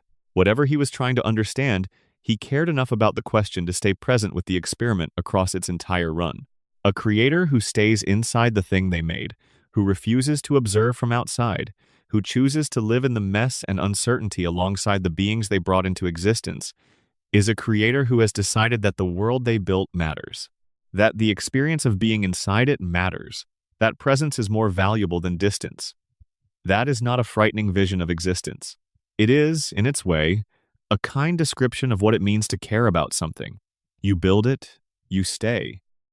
You let it be complicated and imperfect and sometimes painful, and you stay anyway, because the alternative is a kind of distance that is its own form of loss. Stewie stayed? That is the whole story. Underneath every theory and every mystery and every piece of lore, that is what the show keeps saying in its quietest register. He stayed. And on that note, so should you.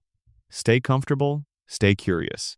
The world outside the window is doing its own thing tonight, and whatever it is, it will still be there in the morning. For now, there is just this, the voice and the stories and the gentle accumulation of one theory after another, each one a room you can rest in for a moment before moving to the next. The rooms keep coming. The theories keep building. The world of Quahog keeps generating questions worth asking. Come find the next one when it's ready. Until then. The drunken clam is probably closing up right now. Horace is wiping down the bar. The stools are up. Whatever game was on has gone dark. The neon sign out front buzzes once and settles into that particular frequency it holds all night, the one that sounds a little like a thought you cannot quite remember having. And somewhere on Spooner Street, in the blue dark of a New England night, the windows of the Griffin house are all lit from inside. Not the TV kind of light that moves and changes, just the steady ambient glow of a place where people live, where they eat dinner at the wrong time and argue about things that do not matter, and occasionally, when the moment is exactly right, say something to each other that they will both remember longer than either of them expects. That is the thing about Quahog. However strange the theories get, however deep the lore runs, however many layers you pull back and find another layer underneath, at the bottom of all of it is just a house with the lights on. A family, messy and broken and sometimes wonderful, going about the specific difficulty of being alive together in the same place. You do not need a Big Bang Theory to explain why that matters. You just need to have had a family once, or wanted one, or lost one, or been sitting with one tonight in whatever form yours takes, in whatever city your version of Spooner Street runs through, with whatever version of the drunken clam your neighborhood offers. The theories are the intellectual layer. The emotional layer is simpler and older and has nothing to do with simulations or parallel universes. It is just the lights, still on, in the house where the family lives. Good night.